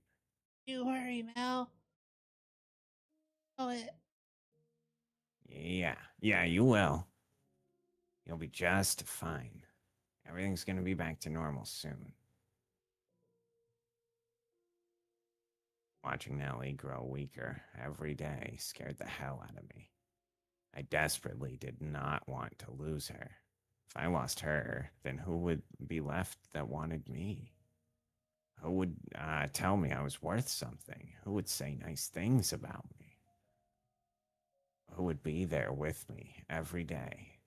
Just when I had started to feel optimistic about this new life, started to feel comfortable in it, it was looking like it might fall apart again. I searched everywhere for some medicine that could cure her. Healthy foods, fruits, vegetables with supposed medicinal properties, anything I could get my hands on. I prayed. And Nellie, you were overjoyed. You were thrilled that I would go to such lengths for you. But the reality is, I was really doing it for myself. But as much as I searched, I couldn't find anything that worked, and I started to panic. I would go to bed at night, afraid I'd wake up the next morning, and Nellie wouldn't. I was already grasping at straws, and I was ready to try anything that had even the slightest chance of curing her. And then, one day, I heard whispers. Whispers of a witch who lived by the lake. They said she was a recluse, that she hardly ever left her house, that she hadn't been down but to the city in years. They told me she might have some medicinal herbs that could help, so I rushed down to the lake to see her. Sitting by the shore was a small cottage, even less luxurious than where Nellie and I were living at the time. Seeing the thin trails of smoke rising from the chimney, I was convinced the rumors were true. A witch lived in that house. I wasn't sure what to expect. Being a recluse, I figured she wasn't going to be very sociable, at least. To tell you the truth, I was kind of scared to knock on her door. But I had exhausted all my other options, so I clenched my teeth and gave the door 2 firm raps.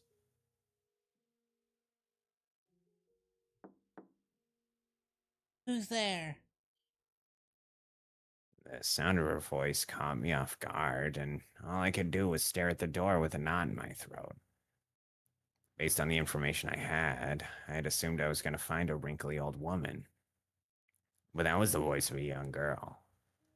And even though she'd only said 2 words, there was something indescribably enchanting about that voice. I could listen to her talk for hours on end in some kind of strange hypnotic trance.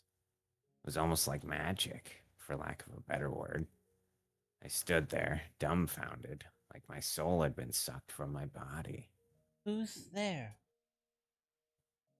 She repeated her question, which brought me back to reality. Though I still had to fight to maintain my wits enough to respond coherently. My sister has fallen very ill, and she desperately needs medicine.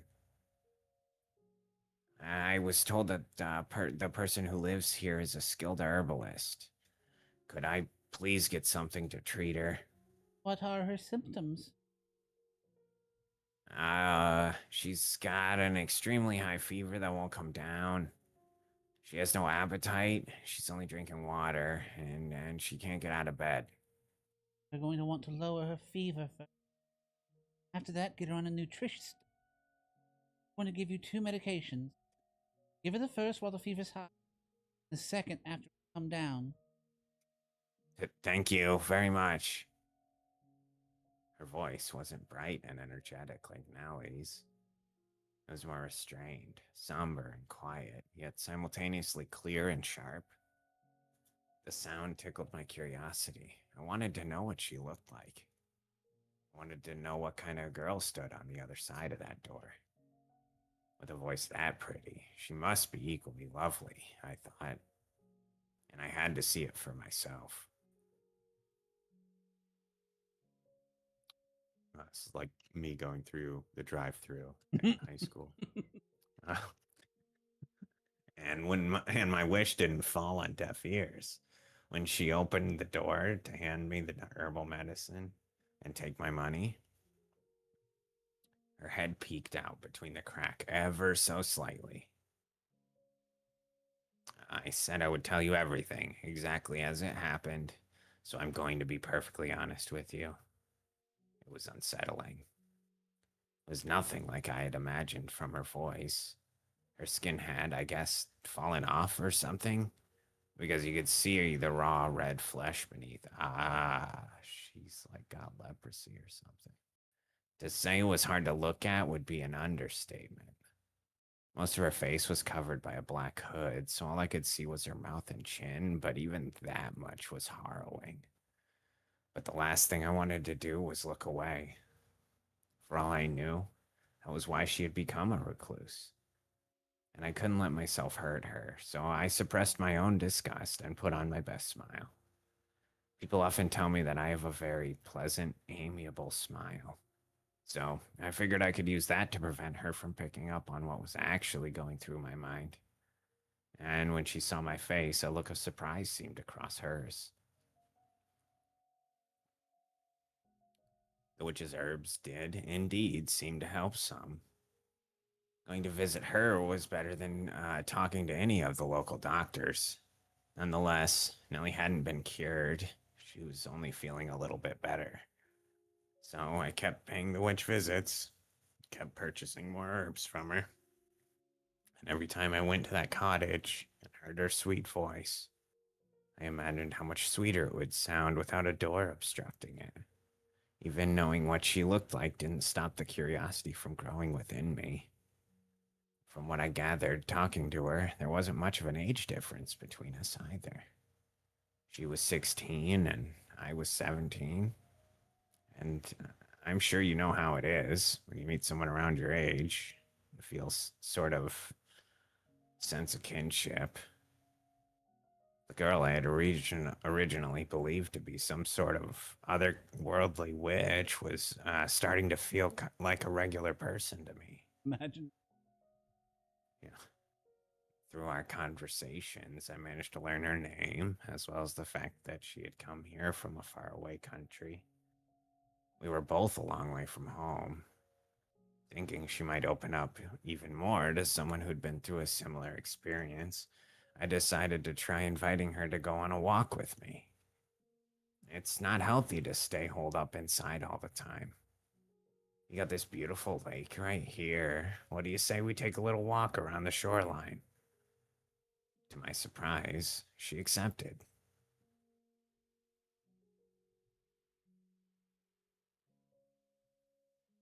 Great weather, isn't it? Oh, the way the sun reflects off the surface of the lake. It's gorgeous.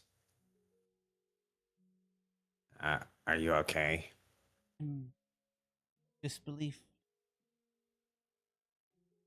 Huh? What for? In my face. How hideous. So you invited me on. A very peculiar person. Uh, is it really that strange? I mean, we're almost the same age, so I figured we might make pretty good friends. Friends. Me. Well, sure. We've been through a lot of the same things, so we can understand each other better than most. And each other. I mean, maybe I'm wrong. Yeah, we were both young and we've been through some rough times. Blunt with you. Not been through. What? No? Had experienced the things I have. Smiling right now. Okay. Haven't known you long. I don't need to have in order to know how unequivocally dissimilar we are. That we were cut from very different cloth. Well, yeah, we're people. We're not made of cloth, so. Come on, Mel. Hey, look, he's That's right. that's not what that means, and you know it. It's still, though. Oh, I'm sorry. I didn't mean to be so harsh. In fact, I would say you're much better off not. it sounds like you've been through a lot. If you don't mind me asking, what happened to you? I'd be happy to lend an ear. Might make you feel better to get it off your chest, I guess. That is so different. Huh? I will not tell you about myself. No. That said, I appreciate. Thank you. Okay. Oh. Sure. You're welcome. She's not very open with people, huh? Oh, I guess that's only to be expected. She hasn't spent much time around other people, looking the way she does. I wonder if there's anything I can do for her. At least get her to show a little bit of emotion. Say, with not too much to ask, do you think we could maybe do this again sometime? Don't expect me to lower my prices. I'm not trying to squeeze a better deal out of you. I just want to get to know you better. Nothing more to it. No ulterior motives. Promise. Did you forget I've already said I won't be telling you about Uh, all right then. Doesn't have to be about you. We can talk about anything, whatever you want. You have a favorite food? Any hobbies? Pets, maybe? favorite band? Yeah. Siblings. Nothing in particular. Well, that was a fruitful conversation. Ah, okay. What's your major? Crap. I have no interest or taste worth mentioning. So if you want to talk, I suppose that leaves you to be the subject. Me. Tell me about yourself. Uh, my life's not all that exciting. Anything I had to tell you would probably just bore you. I'm not looking. Okay. Well, all right then. I guess I can tell you about myself.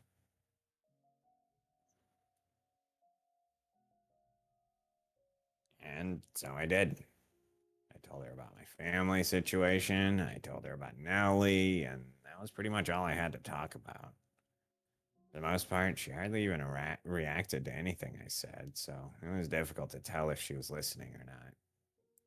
But she would urge me to continue whenever I'd go quiet for more than a few moments, so I suppose she was listening. Every time I came to purchase more medicine, we would go on a walk around the lake together. A single loop around the shoreline didn't give us much time to talk, but my attempts to reduce our walking pace or stop to extend our time together were flatly ignored.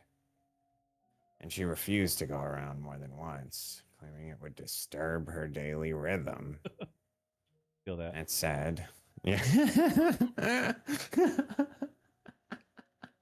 That's funny. Nope. I do one lap a day. All right, that's it. That's what happens. We do the one and then you leave. Now go. That said, she never refused an invitation either, so I don't think she particularly disliked me. Yeah, anyway. Oh, yet, anyway. Ooh, a robin. Does a robin have? What? No, it's a bird. I just saw one. It's over there. Now, if you listen, you can hear it singing. They migrate somewhere warmer when it gets cold. They just like fly off to someplace more comfortable. If I had wings like a bird, yeah, I could be free too. There is not a single creature living in this world that is free. What? Birds regularly get shot down by hunters or preyed on by larger birds. Man. The idea that they are free is nothing more than a man's short-sighted delusion. Ah. Sorry, I guess. No, I should be apologizing. I wasn't trying to attack you. I simply lack the ability to properly empathize with. Don't understand people. So please, if I say anything that upsets you or makes you uncomfortable, don't assume that that was my intention. Almost an apology. Sure. Maybe you're hiding it, or maybe you just don't know it yet, but I think you've got more empathy than you're letting on. Surely you can't say nothing affects you at all. You are human. So you don't have to be so closed off. Might not be able to do much for you, but I do want to get to know you better. I want to understand you. So if you ever feel like talking about yourself, just know you got an eager pair of ears here. I imagine he's like wiggling them. Yeah. Okay. Okay. There were ever someone who could understand me, who could empathize with me, they would not be here. What? What do you mean? That you would need to be far removed from any idea of humanity to chance it. Regardless, do appreciate your kind words. Sure.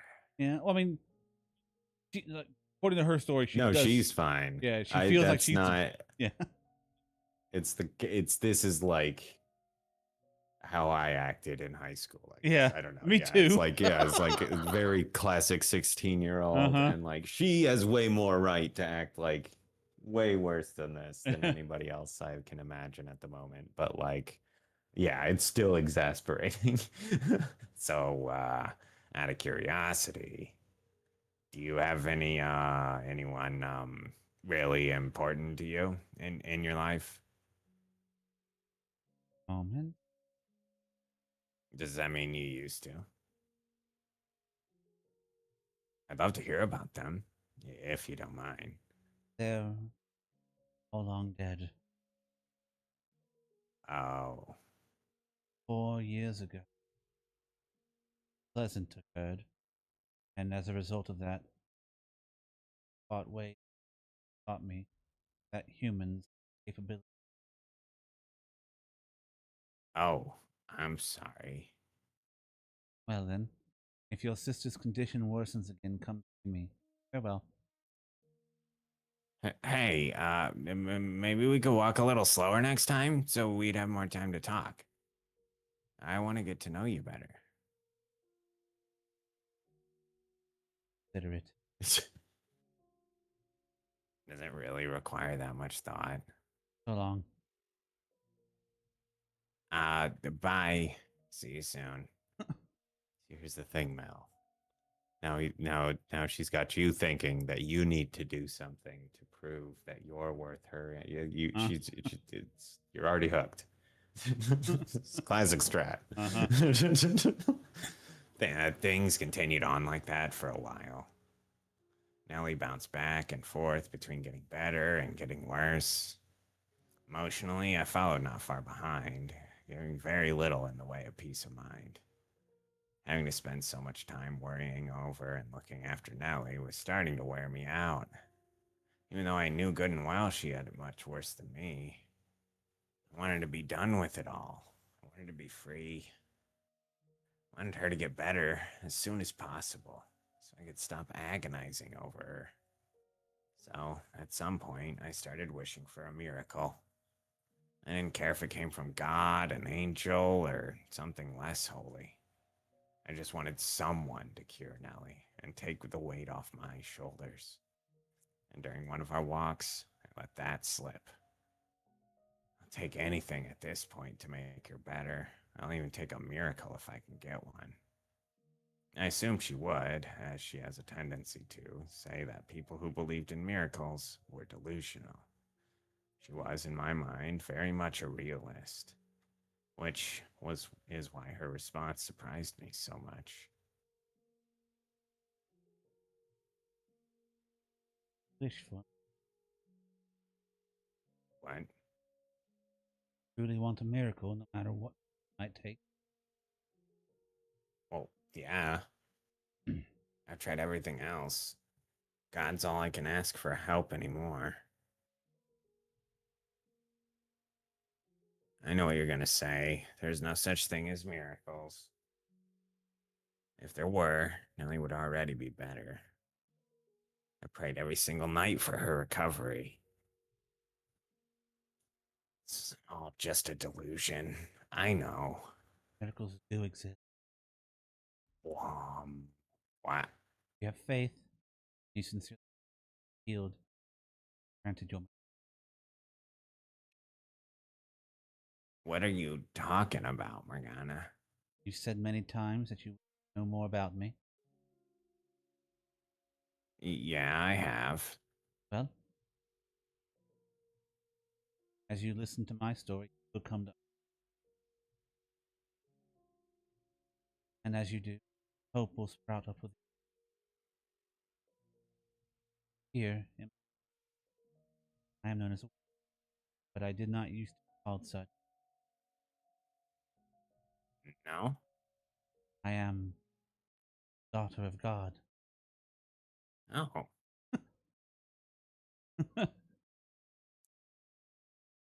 Most people would dismiss such a claim as madness, and I almost did exactly that. But there was something strangely enchanting about her voice, and I found myself slowly drawn into her tale, listening intently to her every word. The more I heard, the harder it was to believe she was lying. And before long, I was convinced she was the daughter of God, a saint whose blood had miraculous powers. Her first cry ended a lengthy drought in the village where she was born, and her blood cured the sick. She rolled up one sleeve to show me her arm. Practically every inch of skin from her shoulder to the tips of her fingers was scarred from where she had been cut. According to her, the scarring had once been far worse, but had improved with the application of ointment. Every single one of those scars, she said, marked a person who had sought her blood. And I believed every word. There was something about her that set her apart from the rest of us normal people, like she was some higher being. They were not self-inflicted wounds, not the marks of someone who had tried to take her own life, but symbols of great sacrifices she had made. She offered to give Nellie her blood, and without a moment's hesitation, I accepted.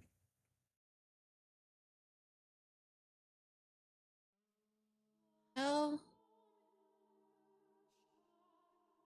Hey, Nellie, I'm back.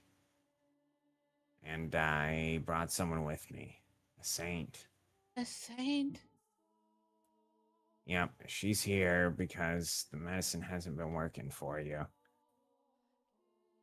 She can perform miracles, so she's gonna cure you. That's right, her blood has miraculous healing powers. Do not. Hear my words and do as I say. You must have faith for them. I give you my blessing. I give you my love. Hear my words.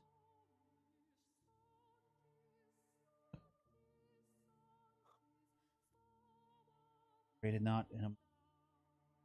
This flesh is not the flesh of men. Blood is not the blood of man. Water that flows through these veins flows from the rivers of. Have mercy on. May the infirm find comfort in your warmth. May the destitute find reprieve. May my flesh bring nourishment. Bestow upon her your blessing, O Father.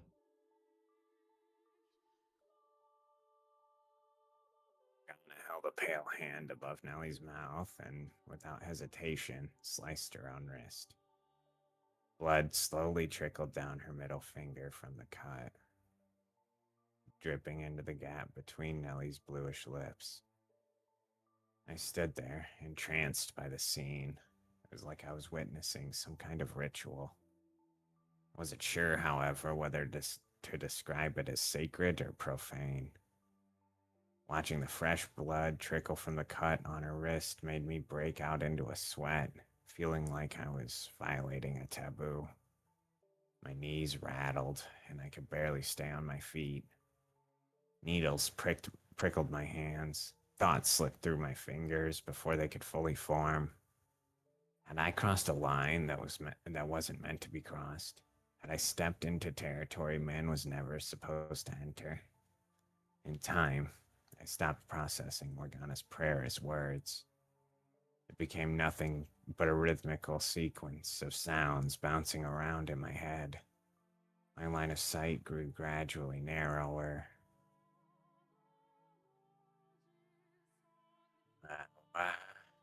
You all right?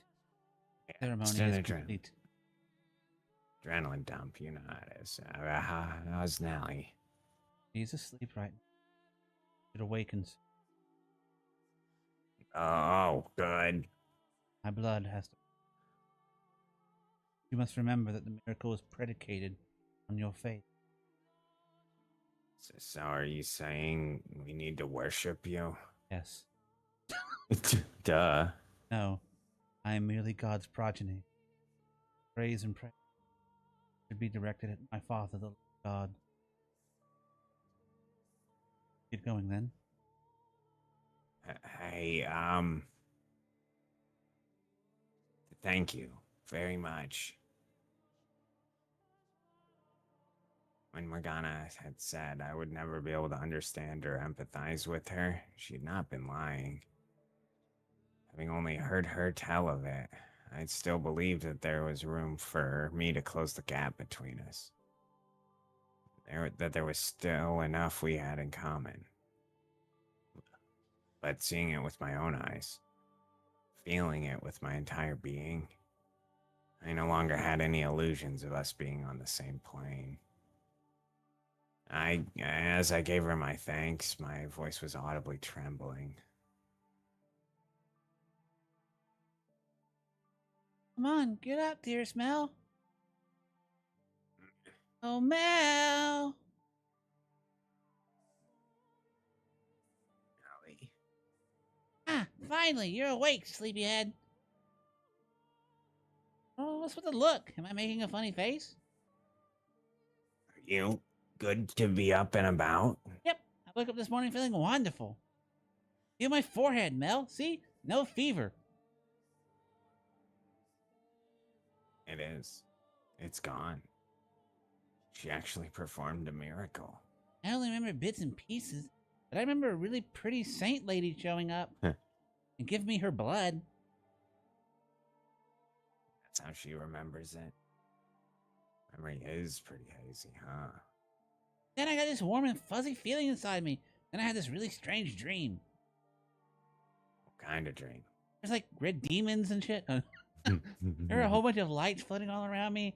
They were changing in all sorts of different colors. It was the most wonderful dream. Like an acid trip. Fucking demers.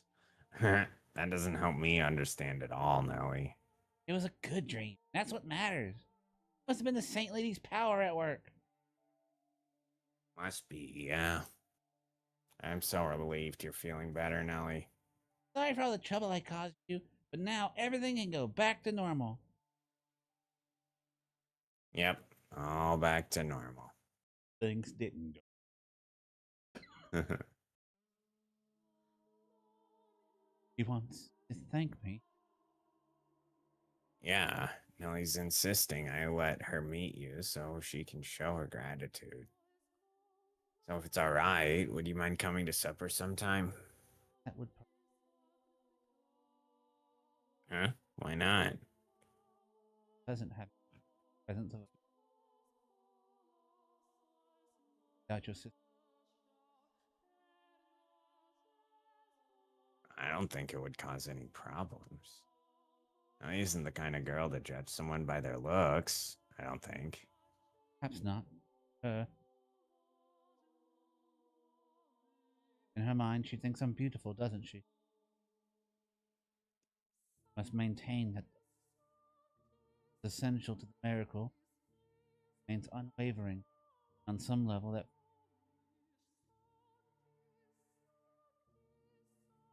You think so? though our time together was a girl with a great love. Perhaps the same could be. I don't judge people by how they look. It's what's inside that matters. Mm-hmm. Take you at your word. Thanks. So, are you sure you don't want to come? I really should. Oh, okay. Why in the world am I feeling relieved? Judge people by how they look. Yeah, and you actually are pretty confident that Nelly would flip.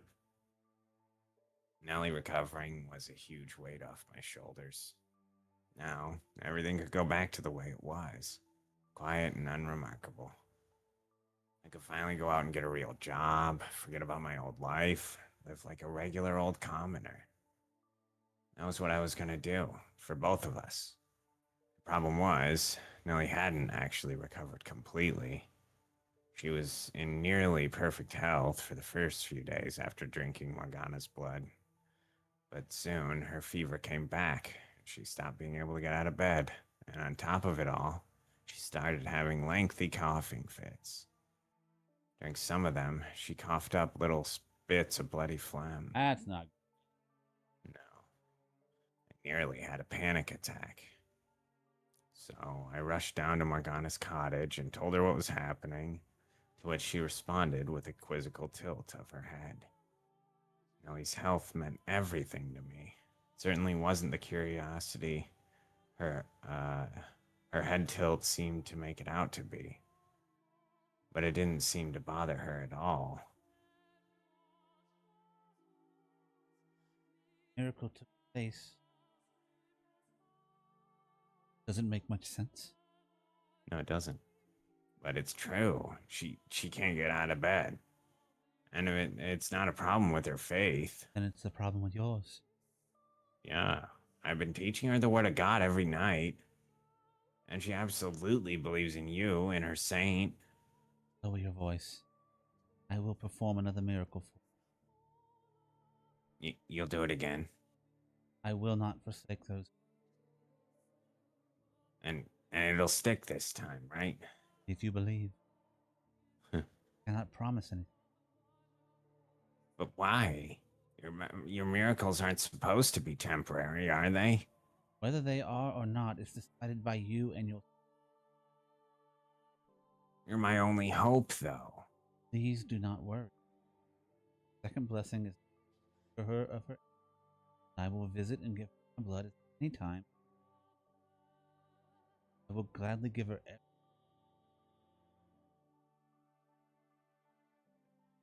Father does not want two young souls like neither do I. We should get going. All right.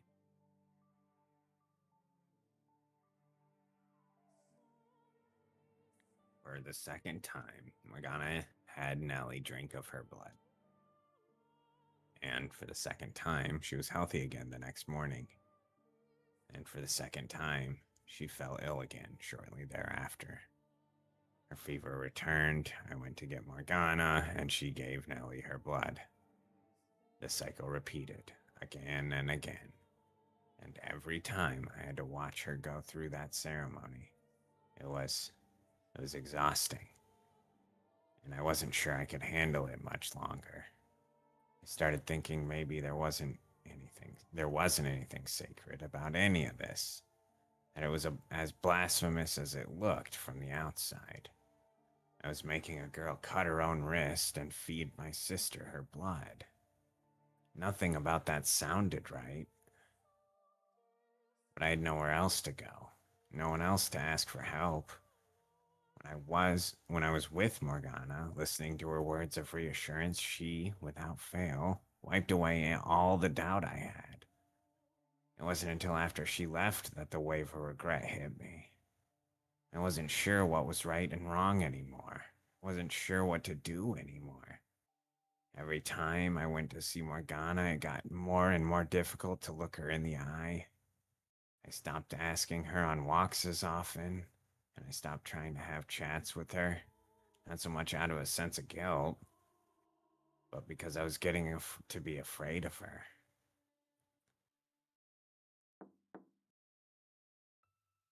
One of those draining days, someone knocked on the door and asked Morgana to come down that day, so I wasn't sure who it could be.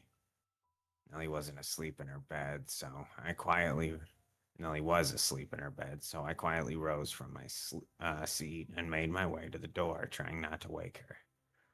Who is it? Hello? Who's there? Oh, sorry, that's you. Hello? Who's there? I had an inkling of a suspicion, but having been raised in such a sheltered environment, I didn't understand exactly how dangerous it was to thoughtlessly open the door to anyone who came knocking. I pulled the door inward a couple inches and tried to take a peek through the crack. When out of nowhere, someone grabbed my shoulder and shoved me, helpless to resist, into the house.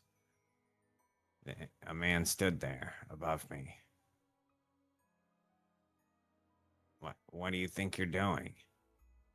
What do you want from me? I don't have anything valuable. I'm just a regular old peasant. I am not here to What? contact with the witch, are you not? Huh? The girl who lives by the lake calls herself a witch.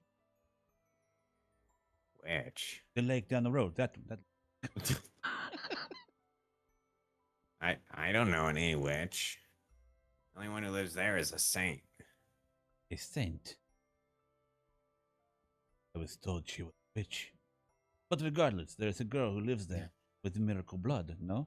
Yeah, tomato, potato, whatever. Ah, I've got the right person. What?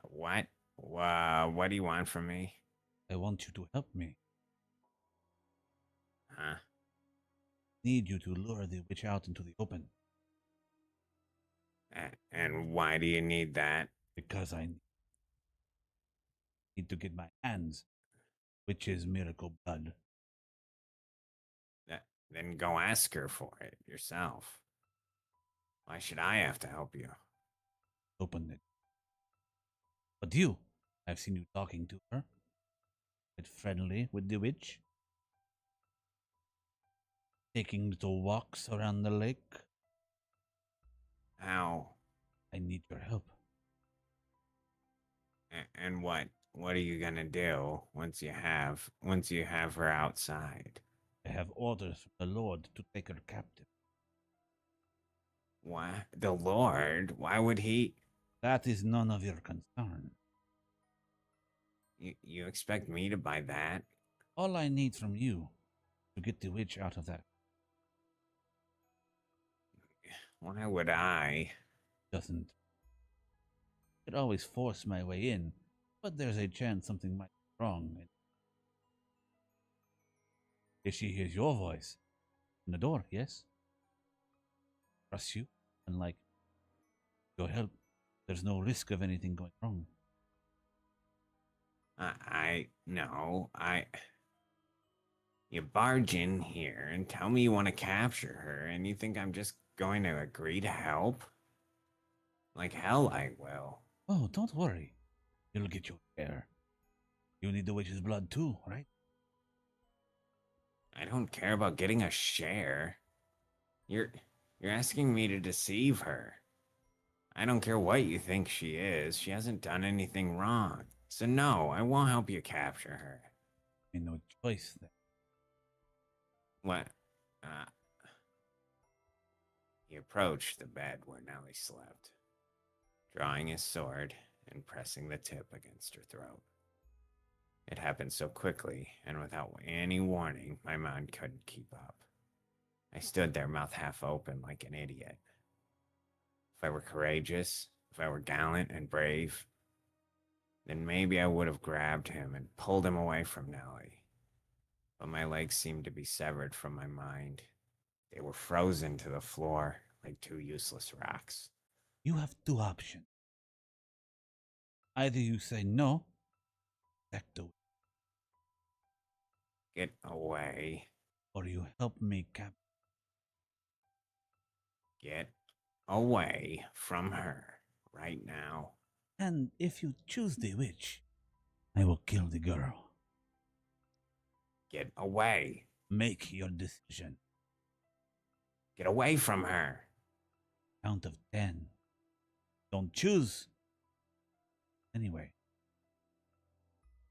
10, 9, 8, 7, 6, 5. Okay, I'll do it. I'll help you. Just get your sword out of her face. Don't kill her. Thought you'd on to the second. What are you waiting? Let's get going. Get moving. Pitiful boy.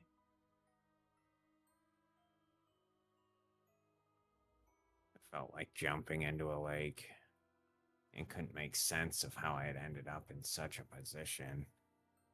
Just a few months earlier, I had been living back at my family's estate, hardly a worry in the world.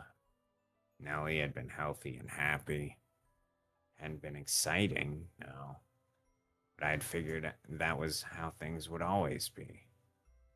That one day I would fall for some noble girl, Nellie would get jealous, and I would have to spend several days or even weeks pacifying her. Like you did when they were the roads. Everyone would be happy, life free of troubles. Because that was normal, and I was normal. So what was I doing living in some tiny cottage so far from home, feeding my sick sister miracle blood? What was I doing walking beside this barbarian? What was I doing at all? I was conflicted. Part of me hoped we would never arrive at the lake. And part of me wanted to get there as quickly as possible so I could be done with all this. The time plodded on no quicker or slower than normal. And we arrived at Morgana's door in short order, irrespective of my own selfish hopes. The thought of what was going to happen next filled me with a crushing sense of guilt. I may have been afraid of Morgana, but I held no grudge against her. I was actually quite grateful to her. She was still healing Nellie, even if the ceremony to do so inspired fear in me. She didn't hesitate to cut her own wrist open for Nellie, and for me. She didn't grimace or even frown, though I knew it had to hurt. I knew damn well she wasn't a bad person, that she hadn't done anything to warrant being taken into custody. She might very well have been a genuine saint. But there I was, selling her out because a man with a sword threatened me. Hmm. Oh, Father who art in heaven, please forgive me for what I am about to do. Please, please forgive me. Quit sniveling. Also to vicious. Yeah, but how? I can't. Please. Oh, God. Stop crying. Or rather, I kill you here. Yes. Just close your eyes. It will be over before. Do it. Do it now. Call on the weak.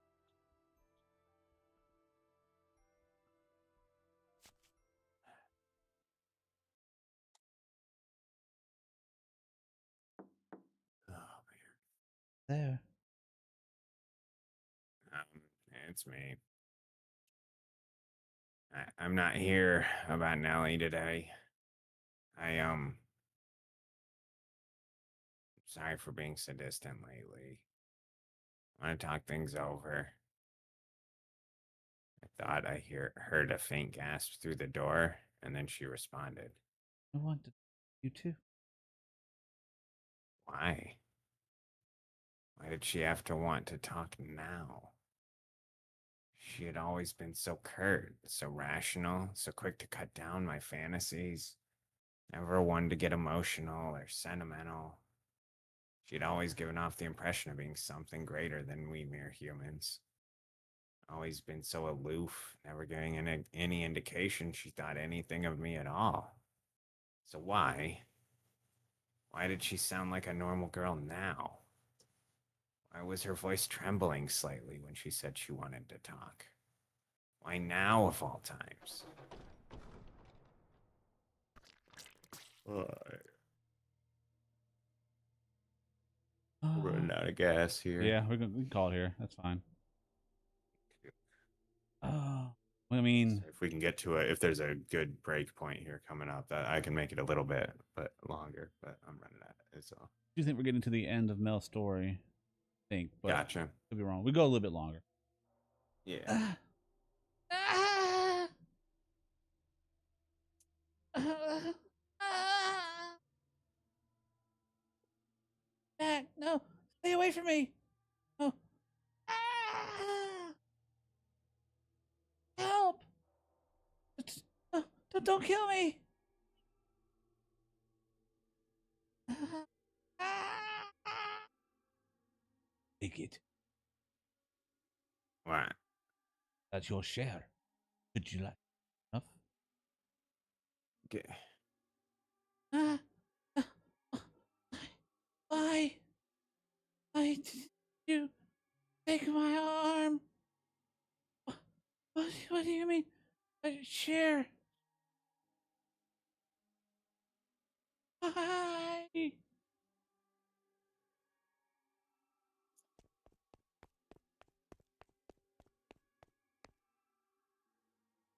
it all happened in less than a minute. I told her I wanted to talk. She opened the door, and I heard a sound like the wind whipping past my ear. The next thing I knew, her cottage was covered in blood. Never once did I expect anything to happen how it did. When he said he wanted to capture her, I took it to mean exactly that. I hadn't thought he would turn brutal, that he would do something so horrific. After the man cut her arm off, Morgana tumbled to the floor, floundering about as he watched, blood trickling down the curved blade in his hand. Her screams were indistinguishable from those of a normal person. Ah, ah, ah.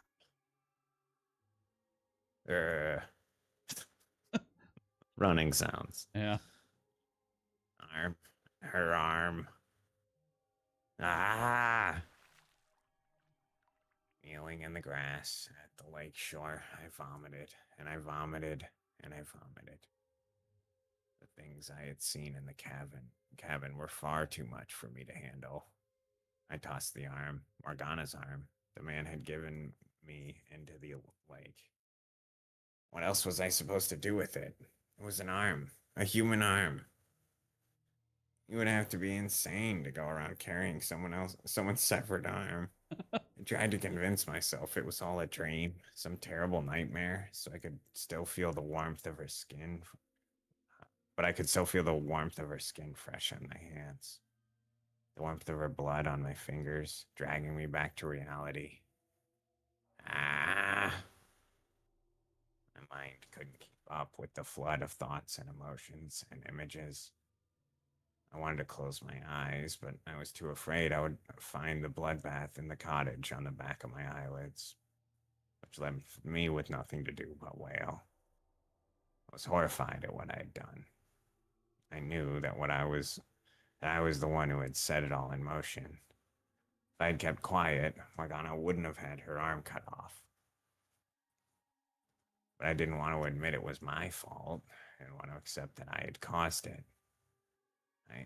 I did nothing wrong. It's not my fault. I was he threatened me. So it's not my fault. I had no choice. I didn't do anything. I frantically scrubbed my blood-soaked clothes in the lake. As I watched, the red cloud spread. I knew I was defiling something pure and beautiful, but my awareness of that fact was slowly dissipating like the blood through the clear water. By the time I had gotten all the blood off my clothes, the sun was beginning to set. All the blood, huh? Very impressive. Yeah. I came back to my senses at the sound of a bird chirping and quickly recalled that I had left Nellie alone in the house. My legs were shaking, and I could barely keep myself upright, but remembering her gave me enough motivation to drag myself back home. If she hadn't been there waiting for me, I seriously might have thrown myself into the lake instead. All right, I'm gonna have to call it here. All right, yeah, we can call It's it. like 100 degrees in this room, and I need to get out. Not a problem. Oh. What do you think of Mel's story so far? Yeah, I mean, it's about what we saw from the other side, I feel like. Yeah. They're trying to make it really like, oh, sympathetic. But I mean, it's exactly what we knew was happening the whole time. So I don't know how well it's working, in my opinion. Okay. But I get it's they are like, I mean, yeah, he's not like, he didn't like deliberately scheme to go in there and like it wasn't his call, but like, yeah, like I think I said, he was gonna go and like kidnap the like the kid and drag you out there and use it. It's yeah.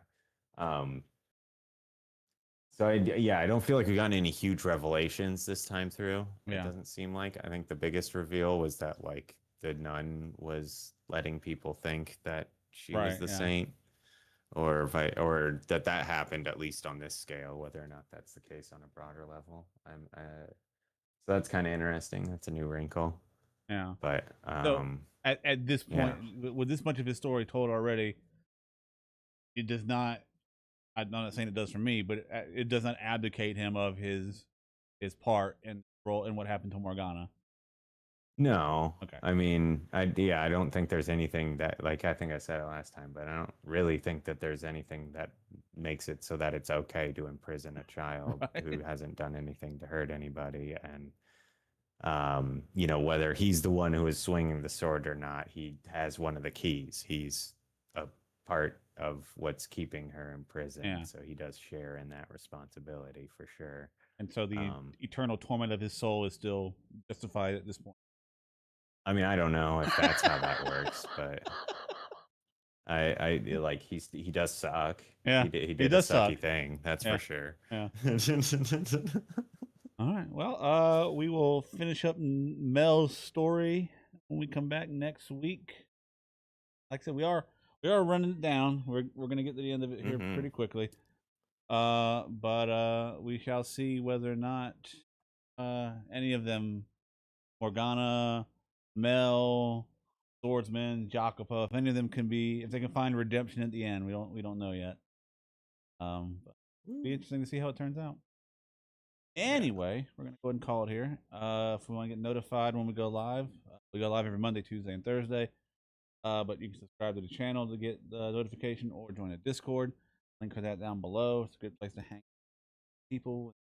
When we go live, it gets posted there and all. But we also have a Patreon if you want to throw a buck or two our way. You don't have to, but if you do, we appreciate it. Just hanging out though is more than enough, and enjoying these games with us.